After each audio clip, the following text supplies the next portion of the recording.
Go ninja, go ninja, go. Wrong episode, wrong movie, yo. We'll do that one another point. Maybe not 3 unless someone's like really itching to really just torture people. Because that was not a good movie. The game was good. Turtles in Time, I mean. Oh, Turtles in Time. Oh, excellent. That is such a good game. Like we played because we have the Cowabunga edition of the house. And we played a little bit of it, and she loves turtles, obviously. Right. So, yeah, I'm talking about my wife. My wife loves Ninja Turtles. And so that was my guess. Yeah. So again, I want to give context. Sometimes with the whole ADD brain, like context goes out the window and you forget to mention it. Sometimes you think you've given the context. Exactly. And you haven't. Exactly. I get that. Exactly. So my wife, like when we did the Care Bears movie, she actually sat there and watched it with me for a change. It wasn't like she goes to sleep during the movies. I have plenty of evidence to prove that, but never here or there. Love you, honey. So I mentioned, we're doing Teenage Mutant Ninja Turtles, the movie from 1990, and her face lit up. So it's 2 movies in a row my wife actually enjoys.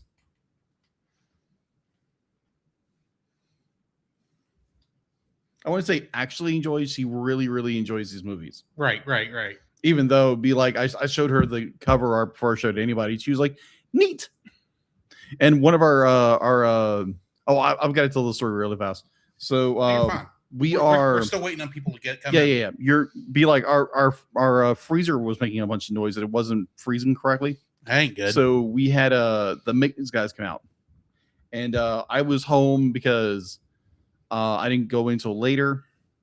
So they came by and checked it.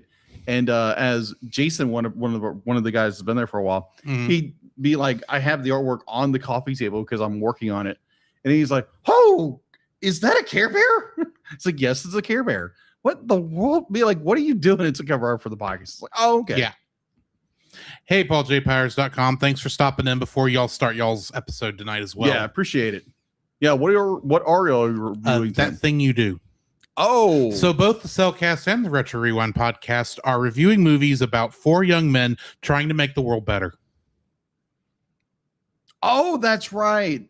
Oh my goodness, I have not seen that movie in forever. One does it through music, the other does it through crime fight, ninjutsu. Yeah, ninjutsu. Despite what Europe thinks about ninjutsu. Hey, Geek Devotions, how are you doing this evening? Hello. We will be getting started very soon. Yes. Well, Paul was just a tiny bit faster than your notifications allowed you to be there to Geek Devotions. Turtle Power, absolutely. Yeah, I remember watching this movie in theaters in 1990. Like, I was, oh my gosh, flabbergasted with this movie. It was so good. I didn't watch this movie for the first time until 2008, 2009. Shame. But I wasn't allowed to watch Ninja Turtles growing up. But you were allowed to watch Power Rangers. I offer no explanation. Oh, I get it. Like, we weren't allowed to watch Power Rangers first. And we were allowed to watch Beetlejuice. And then he turned into a burrow. And then we weren't allowed to watch it anymore.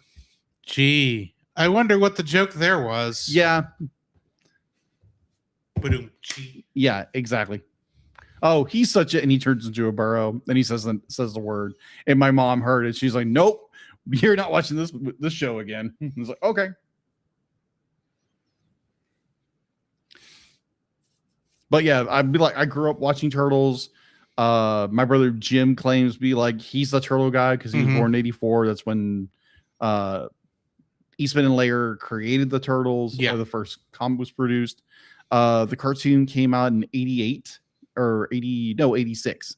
Came out in 86, 87. And am I wrong? Paul says, does your mom not like Pinocchio, Jacob? Honestly, I don't know. I don't remember watching Pinocchio a lot as a kid myself. I remember watching it because I think my mom kind of be like, either she didn't catch it or I don't remember. Honestly, I don't. It's been so many years. I could tell you in my case about the only thing Pinocchio wise I watched growing up was I had this sing along songs. Oh, I had a couple of those VHSs, but one of them I did I've Got No Strings on Me. Had that song in it. And yes, I do agree. Most of the Pinocchio I saw until we watched it for the show. Yeah, agreed. That had been like the first time I watched that in decades.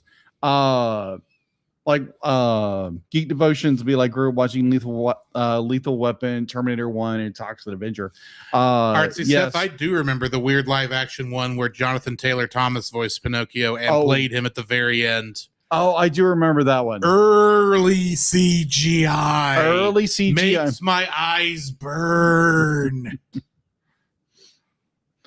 But yeah, I grew up watching Lethal Weapon, Die Hard, Terminator 2. Strangely, I saw Terminator 2 as a kid. Yeah, it happened to come on TV and we watched it as a family. Mm-hmm. I saw it 3 or 4 times until I actually saw Terminator 1.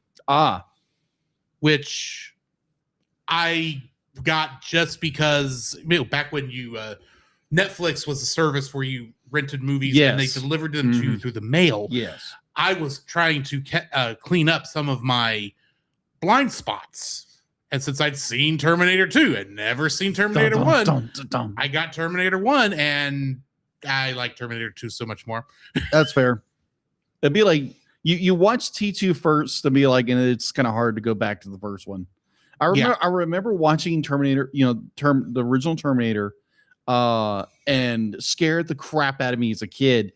And then you go into the 90s with T2, and it's like, oh, this is far better. It's more of an action movie than more of a sci-fi horror. Now, you know what Terminator property I liked that I don't hear a lot of people talk about?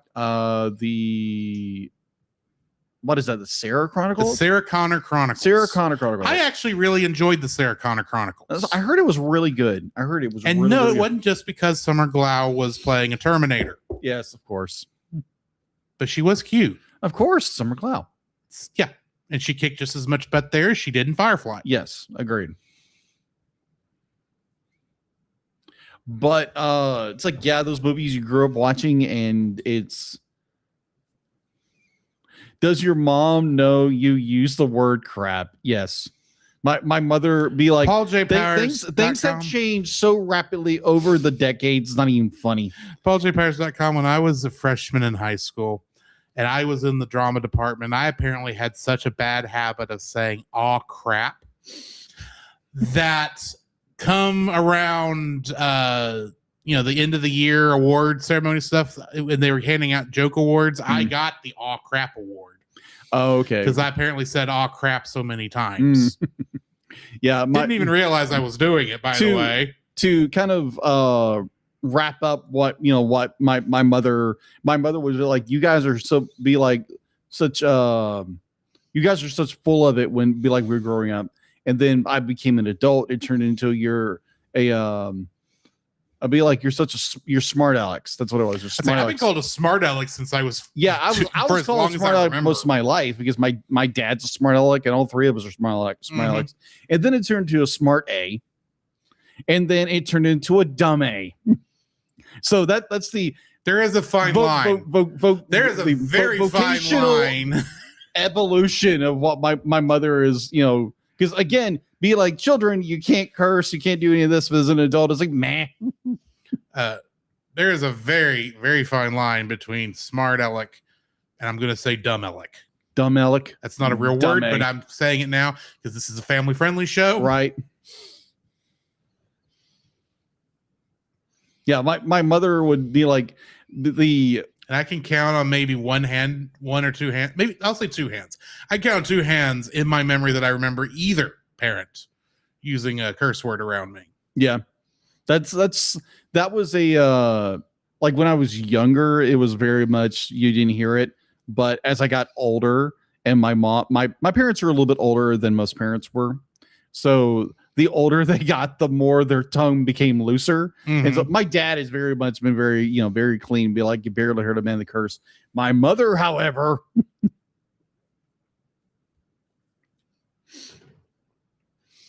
she tries to be civil about it, but it's right. Hey, when you're 75 years old, be like, Hmm. I'm not going to correct my mother on her verbiage. That's a good way to get slapped. Yeah, Yeah. among other things. Oh yeah. All right, you ready to go ahead and get started? Hold on. So are you allowed to watch Beetlejuice now? You know, I haven't watched. Well, correction. I watched the original Beetlejuice movie a couple of years ago, and it was actually fairly good. I thought it's an odd movie because again, it's Tim Burton. And but I enjoyed it. I've watched the cartoon in, good night, almost 4 decades, probably 3 decades. So I'd be like, on that, I might actually try to watch it at some point and be like, is this still any good? Because I keep hearing the toys were amazing. But you never know. I might run into that episode and be like, hey mom, do you remember this? That time you banned us from watching this? Do you remember this? I was like, no. I will say that I've only watched Beetlejuice once, but I knew it more from the Saturday morning cartoon than I did the movie. Yeah. So, and I've not seen. Hey, I wasn't allowed to watch the cartoon either because it was Beetlejuice. Oh, okay. But, yeah. I keep hearing the cartoon is really, really good. Anyway, why don't we go ahead and get started? Yes. Cowabunga! Cowabunga! The Cellcast is recorded in front of a live streaming audience.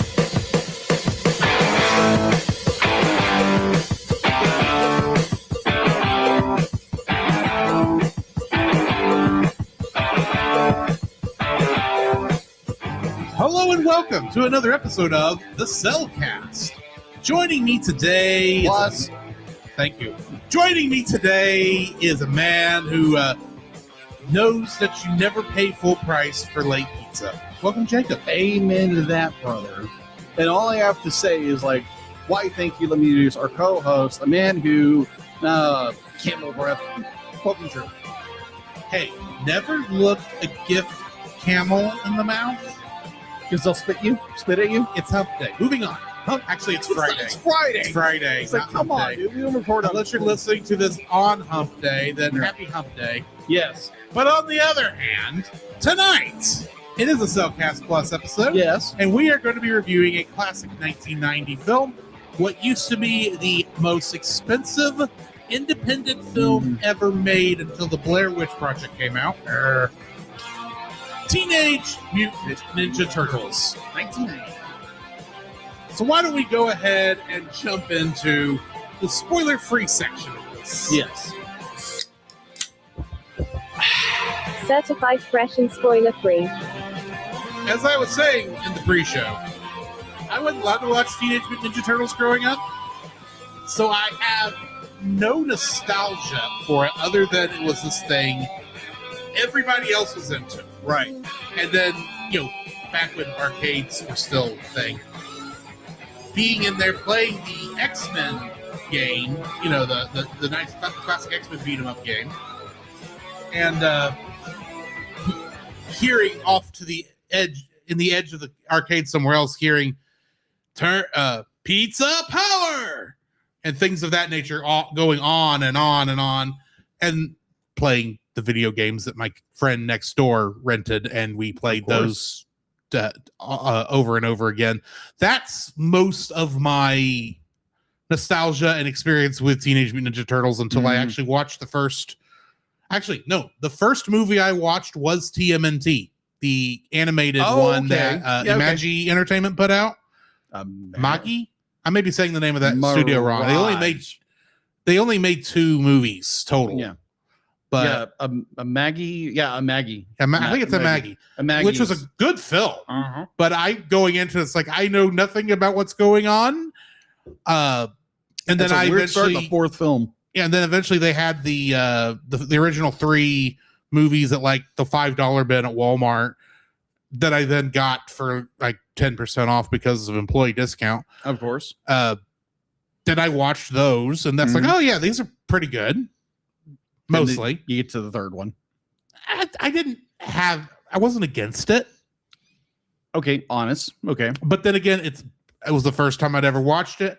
I had no real experience besides the other 3 movies I had seen to pull on. Fair. Because I didn't watch the original cartoon other than the theme song, because that is a rockin' theme song. They should be using it more often. Yes. I knew of the Saban version. Oh gosh. Mostly from the crossover with Power Rangers in Space. Oh yeah. New mutation. Yeah. And I think by then, I think technically by then the 4Kids version came out, and I knew of it, but I wasn't watching it for other reasons that I wasn't watching 4Kids anime at the time. Right. And then I knew, and then I've seen, and we've talked about it, and it's come up on the show. We've reviewed two other things so far. Because we did Mutant Mayhem. Yeah, we did Mutant Mayhem as a reaction. And then that really bad Christmas video. Yeah, that. Because I wanted to put some turtles in because it was the 40th anniversary. No, I get that. Strangely enough, as big a turtle fan as you are, the fact that those are the only 2 Turtles things I think we've actually reviewed. Yeah, so far. Is strange. But, we'll get the rest of the stuff in there eventually. But, I just want to point something out for that perhaps those who grew up with this might not have ever considered, is that Teenage Mutant Ninja Turtles is a very weird show. Yes. A very weird property. First off, you got 4 turtles, not exactly the fastest and most agile animals in the I nearly said the Mushroom Kingdom. That's a different wrong turtle. Kingdom, wrong franchise. Wrong turtles. But they're not exactly the most, they're not exactly the most athletic of the animals out there. Doing ninjutsu because it's the 90s and ninjas are cool. Mm-hmm. Get right down to it. Yeah. They are named after 4 Renaissance artists. Italian Renaissance artists, and they like pizza and live in the sewer. Actually, I would say it's weird that they live in the sewers. So you remember, people flushing pet reptiles down the sewers in New York is kind of a thing. Yeah, and then I would see these things, I'd see the toys, and you're thinking, okay, so they're turtles. Perhaps they would team up with other anthropomorphic animals. To my knowledge, and I could be wrong, but there's not that many that they actually teamed up with. There's a few. Yeah. But Yosaki Yojimbo? Except he's owned by somebody else. Yes. So they can't use him anymore? Well, certainly they still use him in the cartoons every once in a while. Right, but they have to pay a separate licensing fee for him. They do. You got a guy in a hockey mask who looks like he's Jason, but not Jason, who named Casey Jones. You've got April O'Neil in that neon yellow jumpsuit. That in the movie it's a coat. We'll get to that why that is, but it's an homage. It's an homage. It's the fact that the jumpsuit in real life didn't look good. But I don't know. I've seen cosplayers. I am going off of what the director said. Oh, he didn't like the way it makes sense. It was the original plan, yeah. And they said, "Oh, this does not look good." Yeah, that makes sense. But it's a really strange show, and like Geek Devotions or Chat was saying, he's pointing out, and I was eventually got to. You've got a villain who is a knockoff Darth Vader. I'm sorry, he's knockoff Darth Vader. You can't tell me otherwise. This first line in this is basically, it's not "You are my father," but it's very, very Darth Vader-esque. Yeah. In this film. Oh, I think it was something like, "I find your lack of faith disturbing," or something like that. I don't remember. I just remember I heard the quote and went, "Oh yeah, that's Darth Vader." That's the Darth Vader quote. But hold on, just continue. Let me think. Yeah. He's got he's called the Shredder.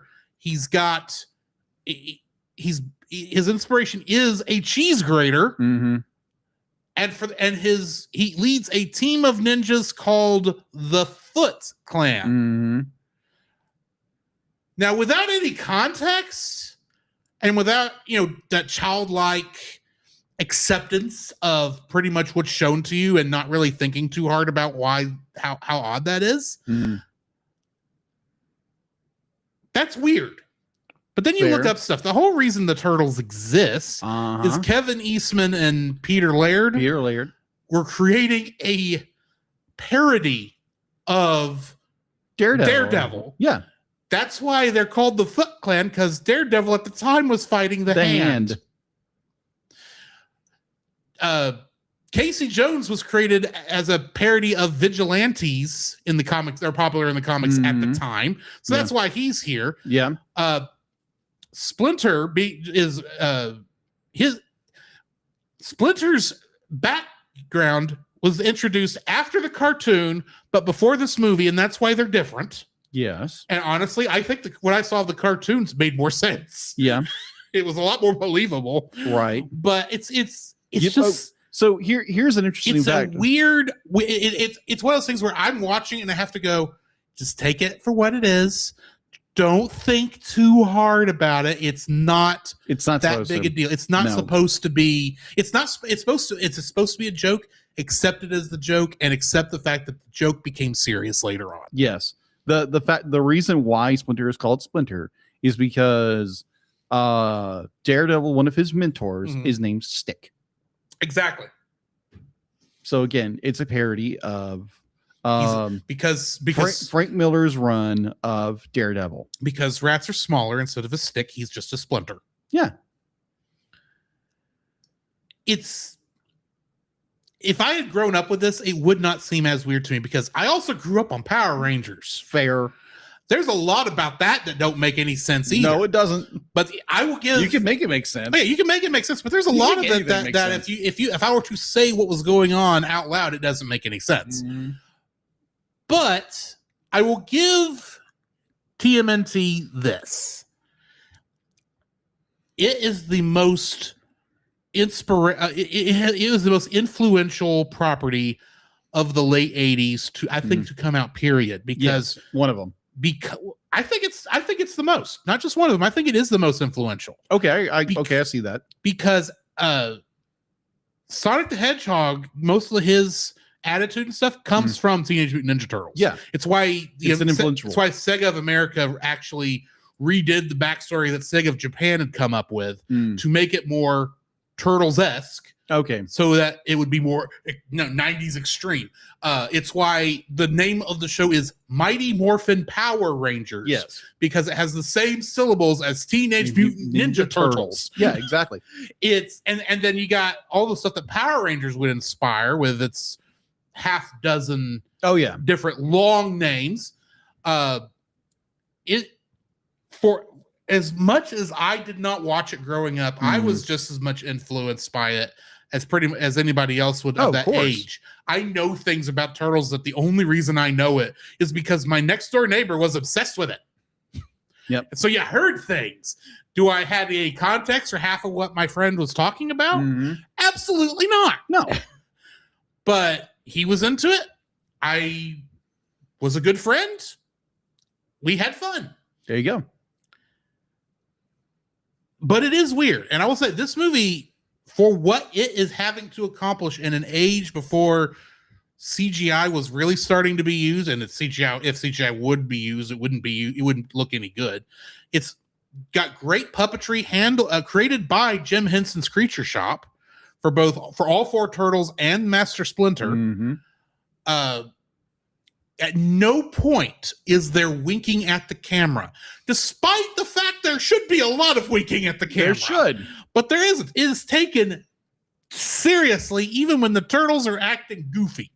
It is. I will give it this movie this. It is probably, if you like Teenage Mutant Ninja Turtles, any era, and you have not seen this film, you owe it to yourself to go on Amazon Prime right now. It's $5.99, I think, to rent. Go watch it. As someone who didn't grow up with it, I enjoyed this film and think if you are a child of the 90s, go watch this film. Yeah. Even if you didn't watch Teenage Mutant Ninja Turtles, go watch this film. It will bring you back to the 90s in a way you don't realize you haven't been that in a while. Agreed. What is your spoiler-free thoughts. All right. So again, I was born in that era where they started turning toys into cartoons and be like, I was right in that slot of I know Drew was for a little. You were 85, right? I was 85. Yeah. So Turtles, the TV show was still airing. Yeah. But it was in reruns, I think, by that point. No. I wouldn't know because, like I said, I wasn't allowed to watch it. Once I sat through the opening sequence and thought, "Oh, this is so cool," I then had to change the channel to something else. Yeah, Turtles ran until I think 96, like continuously for years, because it had like 8 seasons. This came out, and either way, I'll get that in a minute. This show had such a profound impact on my life as a young child. My younger brother Jim will claim to this day that Turtles is his because he was born in 84, and Peter Lairman and Eastman created Turtles in 84. The show didn't come out until I think 86, I believe 86, 87. If you can check, I will look that up right quick. Yeah, if you can check that real fast. Again, this show was so profoundly impacting on my life. The fact that I draw turtles to this day. I have a small turtle collection. As you can see, this little plushie here. This is actually my wife's because she loves the character Donnie, and I love Donnie too. Okay. The original television series 87. for Teenage Mutant Ninja Turtles came out in 1987.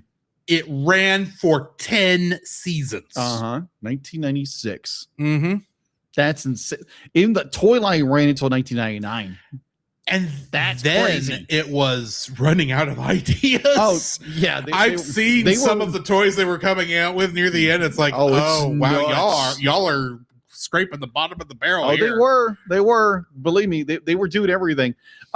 So when this movie was announced in 1989, and again, I was a wee little lad. I was like 5 or 6 when this came out. And I remember going to the theaters with me, my brother Jim, my baby brother Daniel, and my dad watching this movie in the local theater where we lived and where I still live, and having such profound. This was such a departure from what I understood of Turtles because I didn't understand it. I didn't realize there was a comic or anything. It was just the cartoon. No, most people didn't know cartoon there was toys, and you had the movie. Most people didn't know about the comic at the time. But I absolutely love this movie. And once we got it on VHS, we watched it constantly. And we watched it like almost not religiously, but it was like something to watch Turtles. And so we would watch the next movie that came out, Secret of the Ooze, Turtles 3 in theaters. Not a great movie. But I have very much been a Turtles fan my entire life. Even though my brother Jim says be like, oh, I'm a bigger Turtle fan, that could be debated. But I have been the biggest massive Turtle fan. I wouldn't say I know of creators who have made a living of doing Turtle stuff. Some have made Guinness World Records of how much Turtle stuff they have. I love the movies. I love the TV series. I loved Rise of the TMNT. I might even watch the little kid show at one point or another because again, I have such a nostalgia draw towards these 4 turtle brothers. I even watched The Next Mutation. Even it was horrible. I would be tempted to hate watch The Next Mutation. Oh, good night. Let's not do that. Just for fun. That's fair. But I'd be like, again, I am a huge fan of this. Going into the movie, I be like, there are things I know that are problems with this movie. I love it despite its flaws. Mm-hmm. I love the grittiness, the realism, because it has this massive departure from the cartoon, which I knew and love. And it's I have such a love for this movie. It is hard to say. I could say a lot negative about it, but I still can't, take the full critical review of it. It's going to be hard for you to come up with dislikes, is what you're telling me. No, not really. I have dislikes. Okay. I have dislikes for this film. They're more nitpicks than anything. And that's fair. That's fair. But overall, I love this movie. I've loved it my entire life. And I would still be like, if me and my wife are blessed enough to have children, I'm going to introduce that little one to turtles. And prayerfully and hopefully that child, falls in love with the turtles as I did as a child. And Ashley did as a child. So, so I love this movie. And again, this movie came right at that perfect time when I was this little kindergartner, first grader. Mm-hmm. And it impacted my life so much that I watch this movie probably yearly sometimes. Be like Tangled, or one of those movies that you just throw in there because you love it. And you can quote it. Mm-hmm. I love this movie. And I would highly recommend, if you have not watched it, go watch it. Go, like Drew said, go rent it on Amazon. Go buy it, because you gotta love physical media, people. Because apparently, while you still can get physical media, support physical media. Yeah, support physical media. This again, be like, I love this movie, so it's gonna be really hard for me to be. It's like, hypercritical of it. I can't be hypercritical. I love the film too much. So again, be like, this is gonna be a oh my gosh, gush. Okay, little problems here, but overall, I love this movie. 5 stars, whatever. I love it. Yeah, go watch it. Be like, now granted, be like, if you have little ones, be like maybe a little more cautious, because there is violence. There's a little bit of language, but that's on side of caution. Again, I was like 6 years old when I watched this. But I love this movie to death. There's nothing that's going to change that. But go watch it if you haven't. Be like, if you haven't watched it already, stop what you're doing, make a Friday night out of it, and go watch it. I was when it came to theaters, when they did a re-release of it, I was so saddened that I couldn't go watch it because something was going on. Schedule just didn't work out. Schedule didn't work out, but I think it's like, I think at some point, be like, if it does come to theaters again, be like, I'm going to go watch it, because that's fair. Again, I watched it in 1990. Again, 30 years ago, people. Can you be like, it dates me to a time, but at the same time, Turtles is still alive. It is still a thriving, very lucrative, very popular series, a franchise that has been adapted over and over and over again to different generations. And be like, for all those detractors out there, it's like, well, be like, it's not my Turtles. It's not supposed to be your Turtles. Be like, your Turtles could be different than my Turtles. But at the same time, I'm going to have an appreciation for what they do with the franchise. So, yeah, if you love Turtles, if you love cartoons, if you're a kid of the 80s, a kid of the 90s, be like, heck, if you're a kid of now, go watch this movie. It is worth it. It might be a little dated. I don't care. It's great. Go watch it. My little gush of this film is over for the second. For a moment. For the moment. For a short moment. Why don't we go ahead and then jump into our spoiler-filled review of Teenage Mutant Ninja Turtles. The following's a spoiler-filled review of the 1990s movie Teenage Mutant Ninja Turtles. My brain just fried. Listener discretion is advised. I will fix that in the edits. Oh my gosh.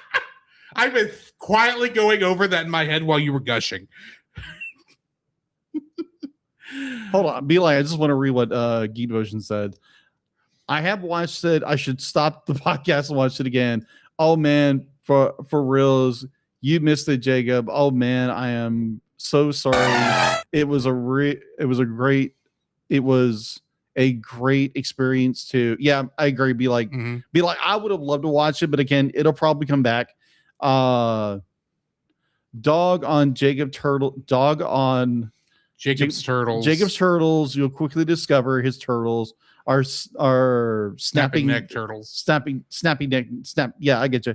I mean, there's a lot of spoilers at a half shell. Yes, spoilers at a half shell. There's some snapped necks in this, so. Yeah, that's true, because again, it is a much violent version, because again, it is a perfect amalgamation of the turtles from Mirage Comics and the cartoon. Okay, Anyways, let's get into this thing. yes.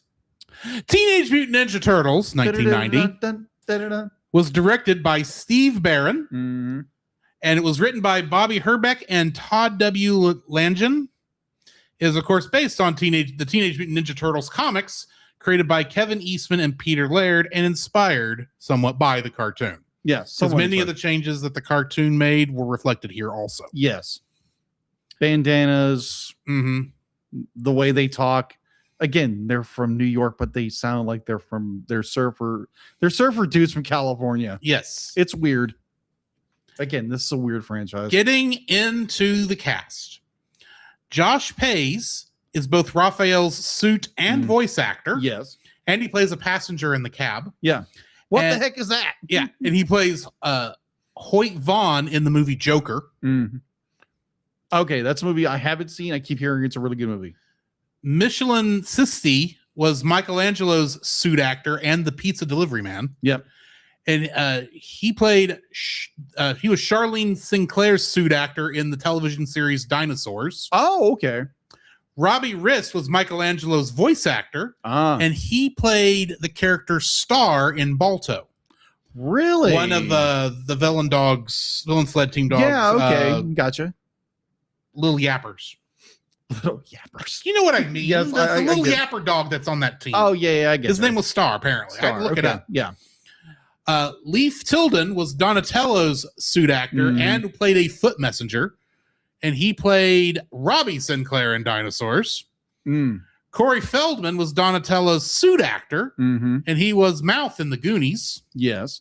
Okay, so fun little fact. Back up just a second. So go back to the voice suit actor for Raphael. You jumped way back. I did. I wanted to bring something up. So I'm going to edit this back there so it makes sense. Yes. So sorry, I'm nerding out. The ADD is strong with this one. You think? So the fun little fact that you didn't know about this, the actor who played, voiced and performed as Raph, if you don't know, in the scene where the foot attacked April's antique shop, where Donnie goes, a fellow nunchucker be like that scene, the nunchucker, it's the same guy who plays Raph. Now you know. That was going to come up later, but sure. I did do my job of doing trivia. You're probably gonna take all my trivia before I get I'm to gonna try not to, bro. I'm back on where I was, if I can remember. David Foreman is Leonardo's suit actor, and he played a gang member. And he was a Hong Kong businessman in Ready Player One. And Brian Tochi was Leonardo's voice actor. And he played a character named Takashi in Revenge of the Nerds. Oh. Kevin Clash is both the performer for Splinter and the voice. And he's Elmo on Sesame Street. Yes, he was. I was hoping you were... Elmo as Splinter is something that just doesn't work for me because I cannot hear Elmo's voice in Splinters. And ironically, I'm wearing red. Judith Hogue played April O'Neil, and she was Denise in Armageddon. Yes. Elias Cortez played Casey Jones, and he was Captain Steros in The Thin Red Line. Michael Turney played Danny Pennington, and he was Dwayne in something called Cost of Living. Toshiro Obata played Tatsu, and he was Mongol in The Shadow. Oh, yeah. I see, like that movie. It's pretty good. And James Saito was the Shredder. And he played Dr. Frank Chen in something called Eli Stone. Oh, okay. Kingdom Hearts connections. Ooh. How many you think we got? I would say 2. Just go a good round number. What does our audience say?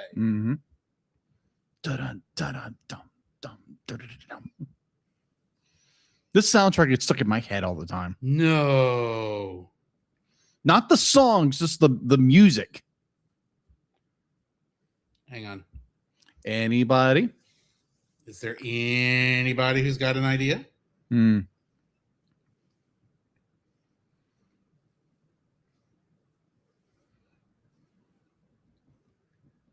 Counting down. 5, 4, 3, 2, One, Pizza slice. you were one more extra. Oh. There's only one connection, Oh, okay. and that is Rick Gomez, who played a thug in this. Oh, okay. And he plays Zack Fair in Kingdom Hearts. Oh, okay. So, the cool Cloud. Got it. Moving on. Move right on. Info and stuff. Geek out. All right. There's not much to geek out on info and stuff, but Oh. there can be. There can be. Info and stuff. IMDb has 6.9 out of 10. Rotten Tomatoes. It's like, really, reviewers? Really? Just saying. 46%. Again, because you're, whatever. I'm not going to, try to critique reviewers for a movie that came out in 1990. Its audience score was an 81. Not bad. Streaming, if you are the streaming type, it's available on Amazon Prime for $5.99. Not a bad price. If you want a physical media, and again, we always encourage people to buy physical media because it is a dying art. Please, folks. Yeah, physical media. You can buy the 4-film feature on Blu-ray for $14.98 on Amazon Prime Video. Whatever. Prime. That's it. Prime. Yeah, it's Prime. Yeah, Prime. Production was Gold Harvest Entertainment Company, Limelight Productions, and 888 Productions. Distributed by New Line Cinema. Now that was folded into Warner Bros. In 2009. And now, because it'll be like, due to copy, again, weirdest thing ever, because you think this movie will be on HBO Max because they own the rights to it. It's not. Zaslav! Exactly. Why in the, I'd be like, actually, no. I know why you're saying that because of New Line, but yeah, Teenage Mutant Ninja Turtles, the franchise, is now owned by Paramount. Because it's owned by Nickelodeon. Yeah. So that's probably the real reason. That's probably it. They probably have to talk to give it if under worst case scenario, it won't matter once they merge, which I still don't like, but we'll move on. I don't like it either, but still. But hey, that'll be good for Turtles. That would be good for Turtles. Let's see. Runtime was 92 minutes. Release date was March 30th, 1990 here in the United States. Box office. I just gotta say this. Darn! Didn't do good. No, be like, just never mind. It's an old joke. I didn't get it. Well, it's rap, but be like, we're on a family friendly show. Sorry, I had to get that out because again, I'm being ADD and nerding. So yeah. Box office budget has an estimated budget of $13.5 million. Again, 1989, 1990 money. Its opening weekend for the United States in Canada on April 1st, 1990 was $25.3 million. Like, this movie did very well on its opening weekend. Let's see. Its gross domestic for the United States Canada was $135.3 million. And its international gross was $2.2 million. $202 million. Be like, this movie did incredibly well for a small budget independent film, which everybody freaking praised at the time. Yes. Or thought it was weird. Home video release. Live Entertainment Inc. announced that the film would go to VHS via Family Home Entertainment. I love that company. It was so much fun as a kid because all the great cartoons came out on Family Home Entertainment label on October 4th, 1990. The suggested price for a VHS cassette tape for $24.99. Again, this was the early 90s. So yeah, they were expensive. Nowadays you can pick one up for 50 cents. Because again, it's a lost media. Or it's a forgotten for me. It's a what would you call it? Outdated media? VHS, Yeah, obsolete. obsolete. It's an obsolete media. Though it pizza- is coming back into vogue. It is coming enough. back into vogue. I agree. I have my own little VHS collection. My wife doesn't like it, but Like collection is to a degree is understandable. Yeah. Wanting to watch on VHS, I've heard of people who do that. I know they do, but DVD I would make more sense to me. But that's True. just me because most of my most of my collection was started with DVDs, even though I had VHS. That's fair. Also, there's a lot of media that never got transferred over from VHS to DVD. That's also true. But moving forward, these let's see, Pizza Hut engaged in a $20 million marketing campaign tied to the film, Which was not including the product placement because that No. went to Domino's. that went to Domino's. That is so weird. Yes, despite the fact that the Domino's Pizza Company was used as product placement in the film itself. It included advertisements in print, radio, and television, and several coupons. The movie reached number 1, the number 4 spot on home entertainment video, on the home video market. The UK version, again, this is interesting. If you don't know, this is about turtles. Teenage Mutant Hero Turtles. Yes. Because ninjas are evil. Ninjas are evil over in Europe. So the UK version removed Eastern fighting weapons such as nunchakus or as nunchucks. I feel sorry for the European editor on this. Oh my gosh. Yeah, definitely the nunchaku fight. Using alternative shots of Michelangelo in order to conceal his nunchaku weapon, or omitting the show-off dude between Michelangelo and the member of the Foot Clan, who also was the voice and suit actor of Raph. That's why you don't see, because he's passed out. It's perfect. Let's see. Also, the scene of Shredder in the garage, Shredder is heavily edited, and the Turtle Power song is edited to change the word from ninja to hero as part of the UK television series. The unedited version was released on DVD in 2000 in the UK. I believe they are actually now allowed to call it Ninja Turtles in Europe. They are.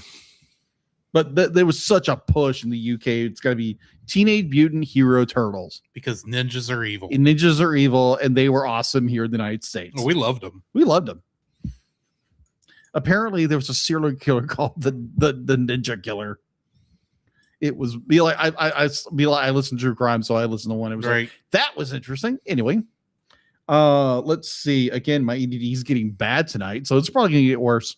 So buckle up, people. Grab a slice of pizza and just hang in. And this is just a thought that crossed my head for those of you who frequent our other members' streams in the Culture Box Media Network.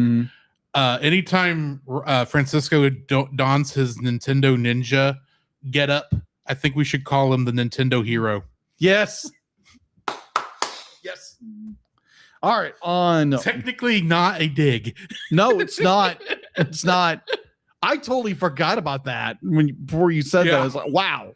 All right. So on April 11th, 2009, the film was included in a 25th anniversary box containing the original comic, one of the original comics.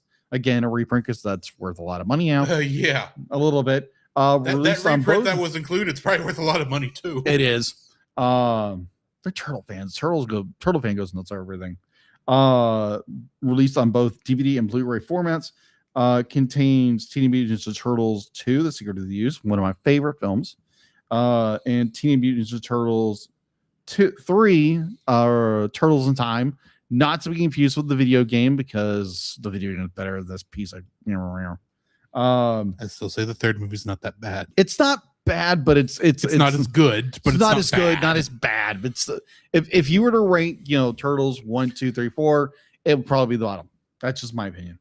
It's not Star Trek 5 bad. No, and it also included the animated release TMNT in 2007, No additional features other than the theatrical trailer were included in the Germany edition, however, was released in 2010 with additional features, including an audio commentary by the director, an alternative ending, an alternative take of the original German release, where Michelangelo's nunchakus were edited out. Warner Brothers home video release the film along with Secret of the Use, Turtles 3 as part of a triple feature on Blu-ray in 2019, minus the fourth film, TMNT. Warner Brothers Home Video released the film in a separate on Blu-ray on December 18th. In the UK, Medium Rare, again, this company was called Medium Rare, released the film along with its sequels on 3 DVD set on October 2013. Let's see. In December 2025, Arrow Video released the film for the first time on 4K Ultra HD, Blu-ray and Blu-ray formats, along with Secret of the Use and Turtles 3 in the UK, United States, and Canada. So be like, what did this movie rank in 1990 in the theaters? Does anybody have any guesses? I somehow doubt it made it to number one, because as popular as the Turtles were, I'm fairly certain there were other films that would beat it out that year. Yes. I will at least say it made single digits, so at least 9. Geek Devotion says 3. Any other guesses? Any guesses? Moving on in 5, 4, 3, 2, 1. Peach Slice. It ranked number 4. Number 4 in the box office for 1990. So here's the top. Congratulations, Geek Devotions. Yes. So here are the top 5 for the box office in 1990. Number 1 was Ghost. Number 2 was Pretty Woman. Number 3 was Home Alone. Number 4, like I said before, was Teenage Mutant Ninja Turtles, the movie. And number 5 was The Hunt for the Red October, which I recently watched. Really good film, by the way. You only just now saw Hunt for Red October? No, I can't say that because I remember I watched it a little bit when I was a kid. Other than that, I don't remember very much. I read the book and then I wanted to watch the movie, so I found the movie. Fair enough. And I watched it again, and I really enjoyed it. Personal preference, Hunt for Red October would beat this movie, but that's just me. Okay, fair enough. I would disagree, but okay, fair enough. I guess personal preference. It's a personal preference. All right, so that is all I have for an info and stuff. All righty, getting into the summary. April O'Neil, a television reporter investigating a crime wave terrorizing New York City, is attacked by thieves, but is saved by an unseen group of vigilantes, the Teenage Mutant Ninja Turtles. Darn. Leonardo, Donatello, Michelangelo, and Raphael. However, Raph loses a Psy in the fight, which April recovers. Darn. The Turtles return to their hidden lair in the sewer, where their adoptive father, a rat named Splinter, advises them to continue practicing the art of ninjutsu. Visiting the surface, Raph watches the movie Critters, only to run into fellow vigilante Casey Jones, who is canceled by Splinter. Oh, and is canceled by Splinter. Counseled by Splinter. Yes. Charles Pennington, April's supervisor at Channel 3 News, struggles to control his delinquent son Danny, who has been recruited with other troubled teenagers to help the mysterious ninja Foot Clan in their wave of thefts. April suspects the Foot are responsible, raising the ire of Police Chief Stearns, while Shredder, the leader of the Foot, sends his soldiers after April. Raph defeats them and brings the unconscious April to the Turtles' lair, unknowingly followed by a foot soldier. Splinter explains to April that he and the Turtles were mutated into intelligent anthropomorphic creatures by a mysterious chemical. After escorting April home and bonding over their love of pizza, the Turtles returned to their lair, ransacked, and Splinter kidnapped and returned to April's apartment. Danny is arrested, which Stearns uses to pressure Charles, who urges April to drop her investigation. Glimpsing the Turtles hiding at April's apartment, Danny informs Shredder at the Foot's hideout where Splinter is being held prisoner. Back at April's place, Raph argues with Leo over his leadership and is ambushed on the rooftops by the Foot and beaten unconscious. Casey witnesses this and aids the Turtles in fighting off the Foot and escape the burning building with April, who is fired by Charles in a phone message as the building burns down. Danny seeks counsel from the captive Splinter and flees the Foot Clan. The Turtles retreat to April's rundown family farm upstate, where she bonds with Casey as Raph recovers. Leo receives a vision of Splinter and assembles the other Turtles to contact him through astral projection. Splinter delivers his final lesson, inspiring the Turtles to return to the city. The Turtles find Danny hiding in their lair, and Casey follows him to the Foot's hideout. Splinter tells Danny that as an ordinary pet in Japan, he learned ninjutsu from watching his master, the ninja Hamato Yoshi, to escape conflict with his rival Oroku Saki over the love of a woman, Tang Shen. Yoshi fled with Shen to New York, where they were killed by a vengeful Saki. Splinter suggests Saki is linked to the Foot, while Shredder finds Danny and realizes that the Turtles have returned, ordering Splinter to be killed. Casey and Danny free Splinter and defeat Shredder's lieutenant Tatsu before convincing the remaining Foot members that they have been manipulated by Shredder. The Turtles repel the Foot from their lair and onto the streets before confronting the spear-wielding Shredder on a rooftop. After a fierce battle, Shredder claims that Splinter is dead, overpowering an infuriated Leo and disarming the Turtles. Before Shredder can kill Leo, Splinter appears and identifies him as Oroku Saki, who in turn recognizes Splinter as Yoshi's pet rat. Shredder charges Splinter, who snares his spear with Mikey's nunchucks, leaving Shredder dangling over the roof's edge. Shredder makes a final attempt to kill Splinter with a thrown Tonto, but Splinter drops him into a garbage truck. Casey then deliberately activates the truck's compactor, crushing Shredder. Without honor. Which ironically does not hold to the next movie. No, it's the police arrive to arrest the Foot soldiers and recover the stolen goods from their hideout. The Channel 3 News crew arrives as well to cover the story, and Danny is reunited with Charles, who gives April her job back with major benefits. April and Casey share a kiss while the Turtles celebrate their victory with Splinter. Getting into the trivia. Robin Williams, who was a big fan of the franchise, provided Judith Hoag with information regarding her character through his own comic book collection. The two were co-starring in Cadillac Man when the Turtles film went into production. Shredder and the Foot Clan's hideout were filmed in an abandoned cement factory called the Ideal Cement Factory outside of Wilmington, North Carolina in Castle Hayne. This location was also used for the set of Top Dollar's nightclub in The Crow, 1994, and the set for Dino Hatton in Super Mario Bros. 1993. Gosh. I totally forgot about that. In the script and novelization, the young boy that Tatsu attacks was to die from the beating.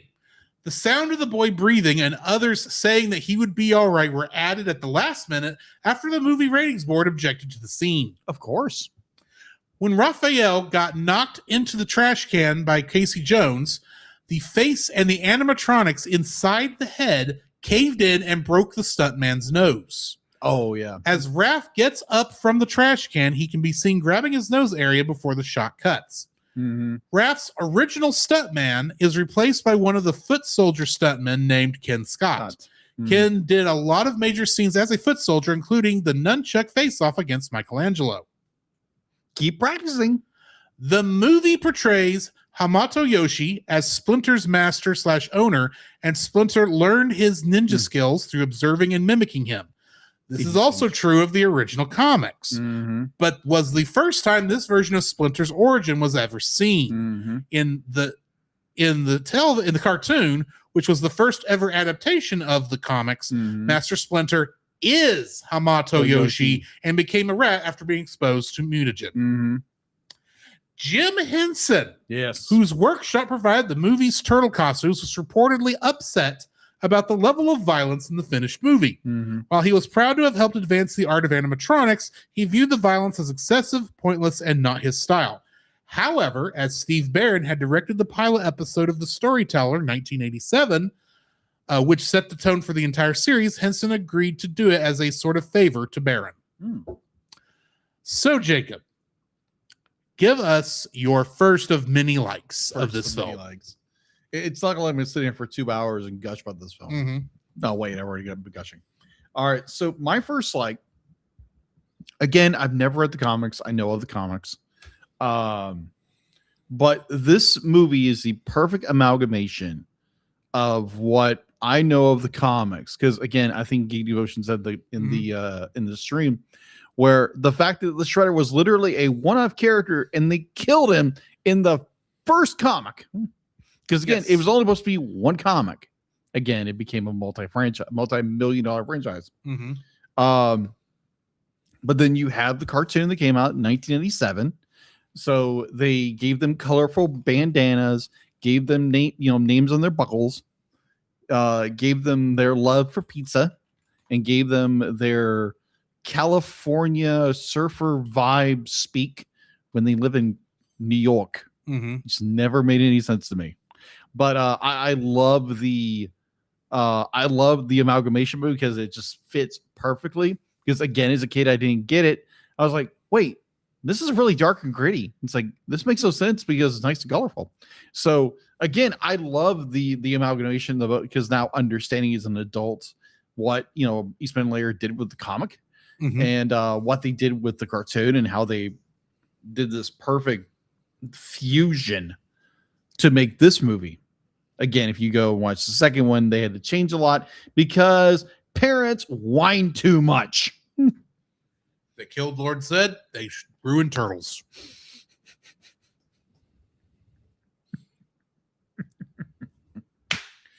Anyways. Thank you, parental groups. Yes, thank you very much. Oh my gosh, they used their weapons.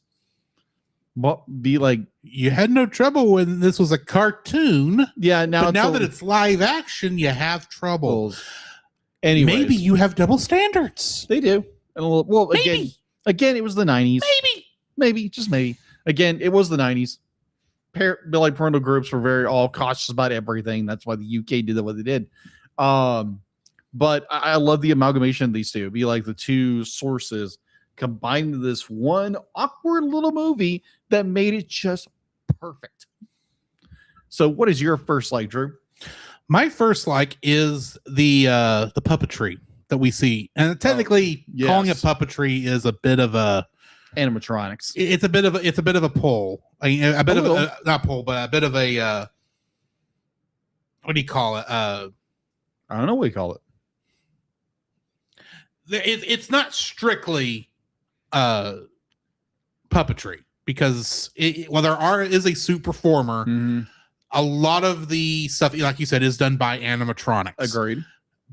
And yeah, you could definitely tell that it is an animatronic heads on a performer's body, but it's done so well. In the 90s, I would have believed it. Splinter, I almost believe now. Like a lot of the reason, so good. A lot of the reason I sit here and go, oh yeah, it's obviously animatronics. I'm also looking at it at the age of 40, knowing how stuff is made from watching way too many DVD special features. Yes. And going, yeah, obviously that's how it is. But when you look at how the effect is actually portrayed, it's like, it is done so well. The fact that this is technically an independent film is amazing to me because this was a blockbuster. This was it's just done so well. The fact that this is one of the last projects that Jim Henson was ever involved with is kind of amazing to me also, but you can definitely tell this is Jim Henson Creature Shop. There's just enough of that style and everything. And don't get me wrong, it is still looks like the Turtles. It definitely feels like the designs were based mostly off the cartoon Turtles. Oh yeah. Not necessarily the original designs from the comics, though there's a little bit of that in there. Like you said, it's an amalgamation, but it is just so well done that, I know they're not doing real martial arts. I know it's all choreography, just like it was in Power Rangers, but it works in this so well that I can suspend my disbelief enough to go, I can work with this. So the use of the 5 animatronic suits is my first like for this? So I'm going to bounce right off yours because I'm going to do some rearranging real fast. Mhm. I'm also going to talk about the suits, the design, the use of animatronics, the use of puppetry. It definitely becomes a Splinter. I think, honestly, this is probably some of Jim Henson's best work. Definitely, if you look at how they did Splinter, his Creature Shop anyway. his Creature Shop did. Jim Henson at this point would have been a manager at this time. He was trying to get out of do the business side of things. Yeah, he did show up on set a few times. Even though, there it has been stated in the chat and here that Jim Henson did not like the result of the Turtles movie, but he did he did have an appreciation for what it lent towards the advancement for puppetry and animatronics. And for those of y'all questioning how Jim Henson doesn't like the violence here, but is fine with Miss Piggy doing karate, I think the difference is in their mind. One is cartoon violence, and this is, because it's based off ninjutsu, actual violence. I think might be the thought process there. Don't quote me on that. To me, this is still as goofy as Miss Piggy's karate chop, but whatever. Just a lot more of it. It's a pork chop. It's a pork chop. Yeah. But like the fact be like the suits themselves were like 20, 35 pounds. And were hot. Like the suit actors would lose, like in the course of like a week, would lose like 10 pounds. Just like in these things, you have people who passed out. That's one of the reasons that Judith Hoag did not come back for the sequel, because she was so concerned about the suit actors. And the producers said, "What problem?" Geek Devotions in the chat is saying he had Kermit shooting a guy with a gun. First of all, if we're going to go down my level of puppetry, nerditry, that's a word. Nerditry. To my knowledge, Kermit the Frog has only actually held a gun twice. One of those was in the Muppets at Walt Disney World, where it was not a real gun. It was a prop gun that when he would fire it, it would trigger the special effects in the Indiana Jones stunt show Spectacular. That's right. The other time, he didn't actually shoot the gun because it was Muppet Treasure Island, and he just fought somebody with a sword. You want to get me with something where Jim Henson's talking about? Actually, Jim Henson wasn't involved in Muppet's Treasure Island, but get the fact that Kermit the Frog's a pretty decent sword fighter, and there you go. And also, he's a puppet. Yes, but I know what you mean. The Turtles are puppets too. They're guys in suits. You know what I mean. I know what you mean. They're the same thing in reality in this context. Not liking the violence because it's puppet on, not even puppet on dude violence, but I mean, I don't think I think there is a difference, and yes, I do think to a degree Jim Henson was being a little hypocritical, possibly. So let's and also I'm Geek curious. Devotions. Let me cover this. Yeah, that was not Kermit the Frog in those commercials. You don't know what we're talking about, do you? There's a couple of commercials. I do to an extent. Yeah, there's some commercials for I can't remember the name of the coffee brand, but for some Wilkins coffee from like the 60s. Yeah. And Kermit and Jim Henson performing this character of Wilkins. This was the character's name. Wilkins. Okay. Did fight a character named Wilkins, or tried to get a character named Wilkins to try the coffee. He wouldn't try it. So cartoon violence was then had. First off, that is not Kermit the Frog. Yeah, it was a prototype. It's not even a prototype. It is a prototype. Yeah. Because but Kermit the Frog actually already existed as a character. This is actually a separate puppet that is based off the same prototype. Okay, got it. And yes, he does use the Kermit the Frog voice in those commercials. But as much as I like Jim Henson as a performer, he didn't have that many different voices, if we're being honest.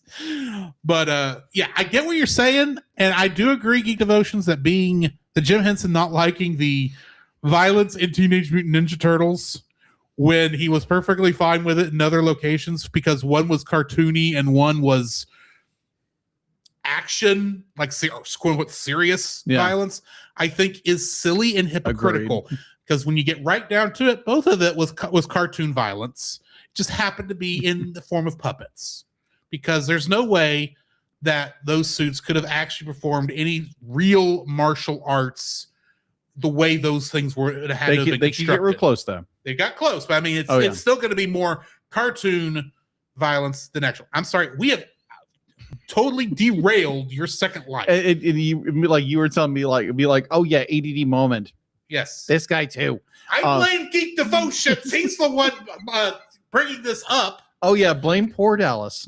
And I am doing my best to be a proper, knowledgeable reviewer and nerd about the Muppets. If we were doing Dallas. A Muppets thing and I said a Ninja Turtles fact wrong, you would be all up on me. I probably would. So let's just move on. Anyway, so yeah, like the puppetry, because again, the way they did Splinter, to me is probably one of the best Henson puppet they'd ever done. The detail, texture, be like it looked like a real rat. Yeah, it's amazing how amazing that particular puppet is. They pulled him off better than they did the Turtles, which is amazing when you consider the Turtles had to do a lot more. Yeah, that's true. But like overall design, everything, I love it. And yeah, so I'll be like, I love the puppetry in this movie. I love the suit design. I love the mechanics, because sometimes it's like, wow, okay, this is really, really good. And it gets really, really creepy sometimes. I'll get to that in a minute. Rule number 1, if things go wrong, blame Dallas. We weren't blaming you, bro. It was more like it's more like correcting a mistake. Correcting a mistake. To quote Goku in Dragon Ball Z Abridged, I'm correcting a mistake. Anyways, but like, yeah, I love the puppetry. I love the animatronics. I love the suits. It's just like it's a lost art that is sadly disappeared from the industry. Except it may be coming back. Possibly. We are seeing not necessarily puppetry stuff, but a lot of physical models, a lot of physical effects are coming back as people are moving away from digital as a first choice. Leica Studios.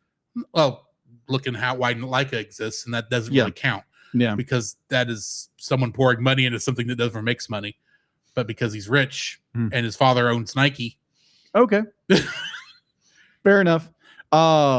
So yes, and 2, we love Dallas to death. So yeah, but that is my first. That is my second like for this movie. I'll get to my third in a minute. But what is my second like for this film? Is the fact that despite many ridiculous things happening in this, it takes itself seriously. It does. There's never a point in this film where it's like, oh, look at how silly this is. Isn't this silly? You're enjoying it because the silly, aren't you? No, it takes itself seriously to the point where it's not until afterwards you realize, now wait a minute. That kid just died. Sure, he's breathing. You're going to be fine. You're going to be fine. No. It's painfully obvious that kid just died. Tatsu, horrible. Right. Teacher. But I mean, but you get that in the middle of it, and then it like moves on. It's like, that was a thing. And now we're going off to silly stuff, and you get there's comedic moments in here. Yes, the Turtles are still teenagers, and they're still basically 13-year-olds in this. Yeah, if you're wanting to know approximately, they're still kids for the most part, but they are.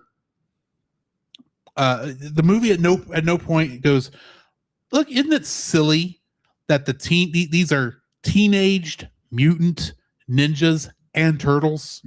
Because it's silly that exists. It never treats it like that. It treats it dead serious. It's like, yeah, they're Teenage Mutant Ninja Turtles. It is odd, but this is New York City. This is nothing that strange in reality. Not when you consider that, all the other things that happen in New York City before you go into the fictional universes. True.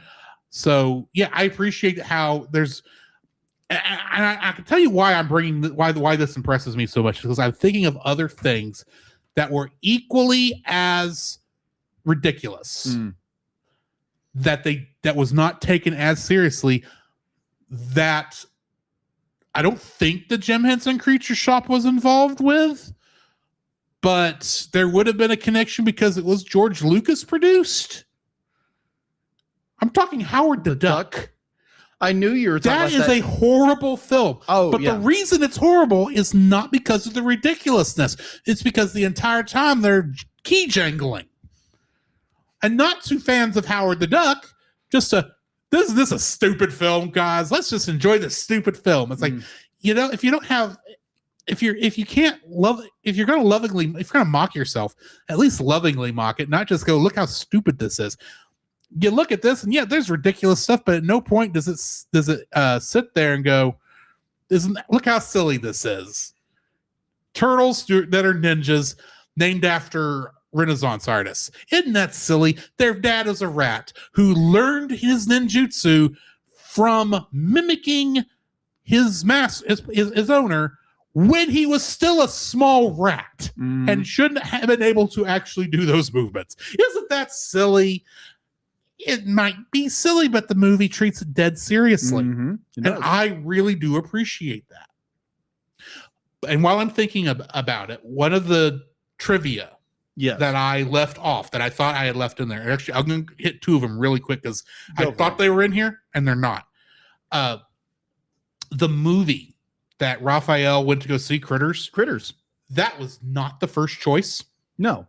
The first choice was Batman. Which was better which was in theaters at the time they were filming. Yes.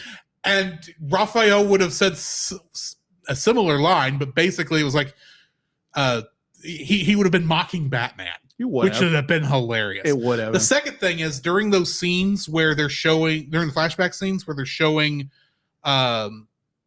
Splinter as a pet rat and his owner and the original form of Shredder before he became Shredder. Yeah. You notice that even in our version, I don't know if you noticed it on the DVD, but on the version I watched, it was a significant downgrade in terms of